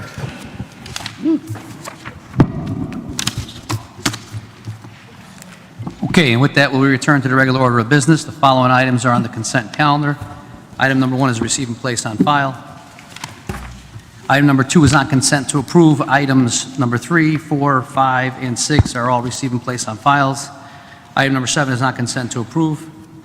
Items 8, 9, 10, 11, 12, and 13 are on consent to approve.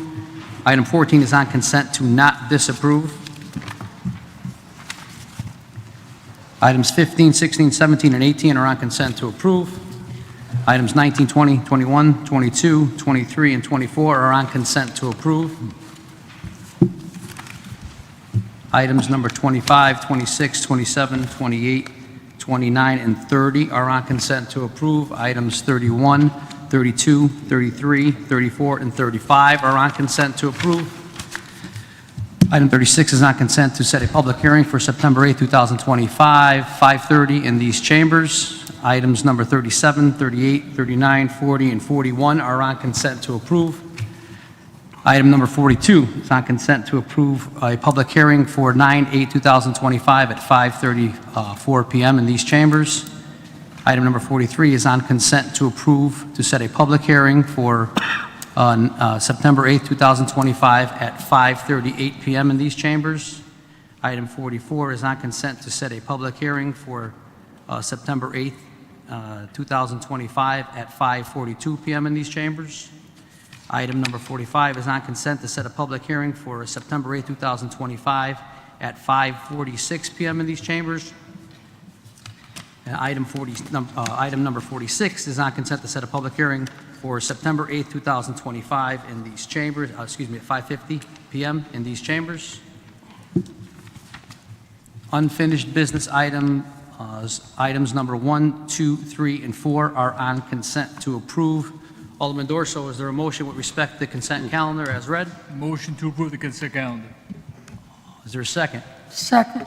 Motion made and seconded. Any additions or deletions to the consent calendar? Alderman Rodriguez. Thank you, Mr. President. Items 32 and 34, please. 32 and 34? Yep. Items, new business items number 32 and 34. Any other items? Alderwoman Zimmerman. Thank you, Mr. President. Unfinished item number 3, please. Excuse me? Please remove unfinished business item number 3. Okay, unfinished business item 3. So Alderman, is there any further deletions? Alderman Dorso, is there a motion with respect to the consent calendar as read, minus new item business items 32 and 34, and unfinished business item number 3? So moved. Second? Second. Discussion. Hearing none. All those in favor of approving the consent calendar as read signify by saying aye. Aye. Opposed, no. The ayes have it. The motion carries. And The consent calendar is approved with respect to item number 32. The chair would recognize Alderman Hazeldine, the chair of the Intergovernmental Committee. Sorry, just a second. Get out take out 34 too, Alderman. Yep. You said 32? Item 32 and 34. Yeah. Items, yeah. But we'll get to that in a second. Just have it ready. Does someone have 32 floating around? 32, 34, like Oh, okay. 1 second. 32 and 34. Thank you. Item number 32. Your Intergovernmental Committee respectfully recommends that the Board of Aldermen approve Amendment Number 1 to Professional Services Agreement with KBE Building Corporation to provide downtown redevelopment Phase 3 projects program management services under RFP number 7959. Amendment number 1 would extend the contract through June 30, 2026, and add an additional $264,000 to the contract amount, as submitted by Michael LeBlanc, Director of Finance, and David Simpson, Director of Public Works. Can I get a motion? Motion to approve. And a second. Second. Motion made by Alderman Weaver, seconded by Alderman Hunter. Is there discussion? Hearing none. All those in favor signify by saying aye. Aye. Aye. Opposed, no. No. No. Roll call. Alderman Alsop. Alderman Cavallo. Yes. Alderman Dorso. Alderman Hunter. Yes. Alderman Lopez. Yes. Alderman Mosley. Yes. Alderman Nugent. Yes. Alderman Rinaldi. Alderman Rodriguez. No. No? Yep. No. Alderman Salvio. Yes. Alderman Taldine. Yes. Alderwoman Weaver. Yes. Alderwoman Zimmerman. No. Alderman DiGiovincarlo. Yes. 11 yes, 3 no. The ayes have it. The motion carries, and item 32 is approved. With respect to item number 34, the chair would recognize Alderman Hazeldine, the chair of the Intergovernmental Committee. Item number 34, your Intergovernmental Committee respectfully recommends that the Board of Aldermen approve the One Exchange Gas Service Utility Agreement with Eversource for $46,826, as submitted by David Simpson, Director of Public Works. Can I get a motion? Motion to approve. And a second. Second. Motion made by Alderman Weaver, seconded by Alderman Hunter. Discussion. Hearing none. Let's take a roll call vote, please. Oh, I'm sorry. Alderman Alsop. Thank you. From my expectations and experiences, the gas company owns everything up to the meter and does all the installations. I worked at Southbury Training School. They had to run an 8-inch gas main down the entire road from Southbury Training School to wherever it started from. And they paid for everything right to the meter. And in my neighborhood, they replaced the gas mains on the street, but they also replaced everything to the meter with no cost. I don't know when they changed their way of thinking, but we're purchasing gas from them. They've got to find a way to get to it. You know, the water department says from the main to your house is yours. The gas company, and all the experiences I've ever had, from the main to the meter is theirs. You are responsible from the meter in. So I don't feel comfortable saying it's okay for them to charge us. I think at some point somebody has to tell them, get back to your program where you own the parts that you own. I mean, we're purchasing gas from them. How are they going to sell it to us if they don't give us a main to put it in? That's crazy, you know? Either that or they have to supply us with balloons and hook them up. I don't know how they're going to do it. Further discussion? Alderman Zimmerman. If we don't pay them and they want the money, they're going to put it in. Let's unite on something, please. Like, Eversource has been killing our residents financially. Thank you. And I don't, Alderman Alsop. I'm sorry, I don't want it to sound like I'm criticizing people who negotiated this and stuff. I think Eversource needs to be slapped a little bit sometimes when they get a little bit too big for their britches. Everywhere in the world, everywhere else around here, I should say, they own the main to the meter. So run it to the meter and we'll take it from there. That's how it should be. That's equitable. Why? Because we're a city, do we have to pay more? Doesn't make sense. Okay. Further discussion? I will say that Eversource does charge for commercial gas lines in the state of Connecticut. I think it's, I can look it up, it's charged by the gas service line, anticipated length of the gas service line, and the anticipated annual gas load that you will be using. So I would agree with you on residential. There's most likely no charge, which there probably is no charge, but I think on some commercial installations, you're going to see that Eversource does charge. And I believe that, if I can ask this question, was part of the deal, the demand from Eversource was that we did sign a 15-year agreement with them? Just to clarify why we would sign a 15-year agreement. Yeah, that's correct. They required a 15-year service agreement, but as Mr. Simpson mentioned earlier, essentially the only cost going forward would be the cost for the usage, the gas usage.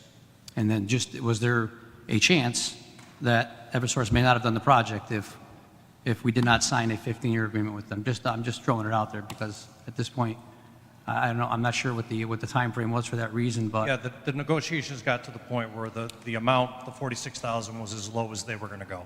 Okay, all right. And about the 15 years, that was their demand? Yes. Okay, all right. Alderman Elsa. The agreement that they reached at Southbury Training School was that we, at Southbury Training School, purchased a certain amount of gas every year. And then with that agreement, they said, well, we'll run the main down there. And it wasn't exorbitant. That was when they were converting from gas from number 6 oil and all the pollutants that you can find down there at the powerhouse. So, I mean, they agreed that as long as we bought gas from them at a certain amount, that they would put the main in. But again, you're talking probably millions versus thousands. And we won't be buying millions of dollars worth of gas, but at the same token, you can't sell us gas if you don't give us a way to get it. Understood, but I think to your point, I think that obviously a changeover from oil to gas, Eversource is going to be supplying a ton of gas to that site, and they know they'll make their money on the supply. Versus you're talking about a line that's going to be used probably very sparingly, where there's going to be no money made, so or very little money made. But any further discussion? Alderman Rodriguez. To me, it's not putting the gas up there, it's the contract of 15 years. I don't think it's fair.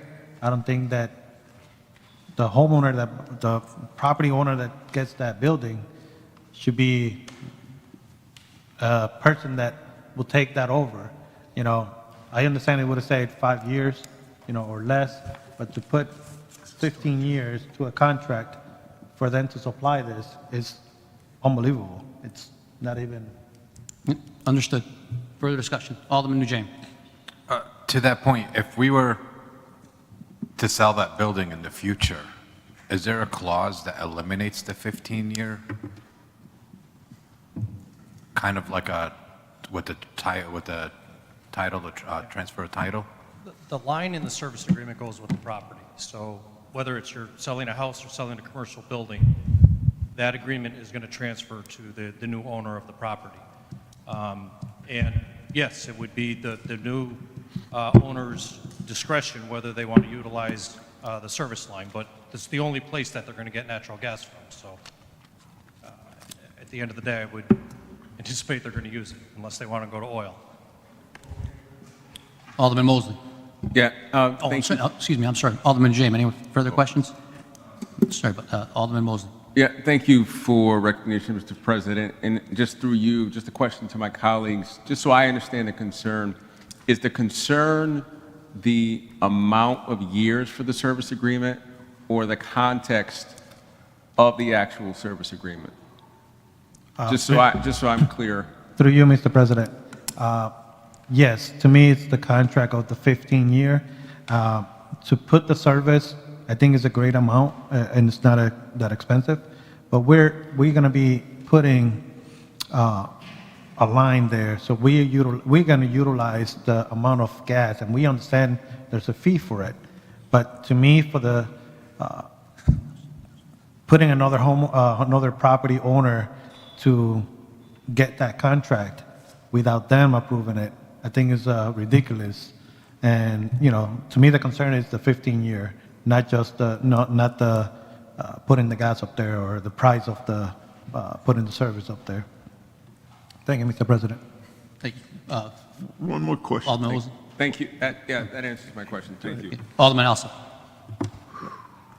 Do we have gas in that building already? How do we heat that building? We do, but the pressure is not sufficient. You can run those off of propane, which is much less than city gas. You change the nozzle on it. That's all the difference is in all of these. Rotella School has a gas generator because we had put out contract for Rotella School that it was a non-interruptible generator, non-interruptible fuel source. And I can remember arguing about it because if we have an earthquake, which is what that was supposed to be, one of the things Rotella was going to be a shelter, you lose a gas main. How's that non-interruptible? We needed a tank, I said, but if we have gas, they have gas. They're not going to run it. It's coming off the same main. They're not going to change it. They're not going to change it. I'm sorry. It's because the code requirements for the necessary pressure. Pardon? It's via the code requirement that establishes the required pressure, the PSI that needs to come out of that gas line, and the current PSI isn't at a level to guarantee that the generator wouldn't fail when it's needed most. I take your word for it, but I don't believe that's the case. Any other discussion? Seeing none? Let's do a roll call. Alderman Elsa. No. Alderwoman Cavallo. Yes. Alderman Dorso. Alderman Hunter. Yes. Alderman Lopez. Yes. Alderman Mosley. Yes. Alderman Nugent. No. Alderman Rinaldi. Yes. Alderman Rodriguez. No. Alderman Salvio. Yes. Alderman Taladine. Yes. Alderwoman Weaver. Yes. Alderwoman Zimmerman. No. Alderman DiGiovincarlo. Yes. 10 yes, 4 no. Okay, the ayes have it. The motion carries. And new business item number 34 is approved. Unfinished business item number 3 is a request for approval of a proposed new section, statute number 59.05 of the Waterbury Code of Ordinances regarding penalties for zoning violations, and the Board of Aldermen to take action on the proposed ordinance. Alderman Dorso, is there a motion? Alderwoman Weaver. Second. Motion made and second. Discussion. Hearing none, let's do a roll call. Alderman Elsa. I'm going to say yes, sorry. Okay, good. Alderwoman Cavallo. Yes. Alderman Dorso. Alderman Hunter. Yes. Alderman Lopez. Yes. Alderman Mosley. Yes. Alderman Nugent. Yes. Alderman Rinaldi. Alderman Rodriguez. Yes. Alderman Salvio. Yes. Alderman Taladine. Alderwoman Weaver. Yes. Alderman Zimmerman. No. Alderman DiGiovincarlo. Yes. 13 yes, 1 no. Okay, the ayes have it, and unfinished business item number 3 is approved. With respect to the Standing Committee, the Chair would recognize Alderman Salvio, the Chair of the Finance Committee. For the Standing Committee, your Finance Committee respectfully recommends that the Board of Aldermen approve the Director of Finance to make refunds to taxpayers representing overpayments of tax bills in the amount of $81,911.39 as submitted by Frank A. Caruso Jr., CCMC Revenue Collection Manager. Second. Motion made by Alderman Dorso, seconded by Alderman Mosley. Discussion. Hearing none. All those in favor of approving the refund signify by saying aye. Aye. Aye. Opposed, no. The ayes have it, the motion carries, and the refunds are approved. With that, that is the business for the evening. Is there anything for the good of the order? Seeing none, Alderwoman Zimmerman. I just have a request based on Mr. Kondash and public speaking. You kind of read my mind. Mr. LeBlanc, can I please put in a request for a list of the open bonds that the city currently has and when they're up? And if you can email that to the board, I'd greatly appreciate it. Thank you so much. I just didn't hear it. What was open what? The list of our open bonds and when they're up. Okay. Please, thank you so much. Appreciate Anything it. further? Seeing none, Alderman Dorso. Alderman Weaver. Second. We are adjourned. Yeah.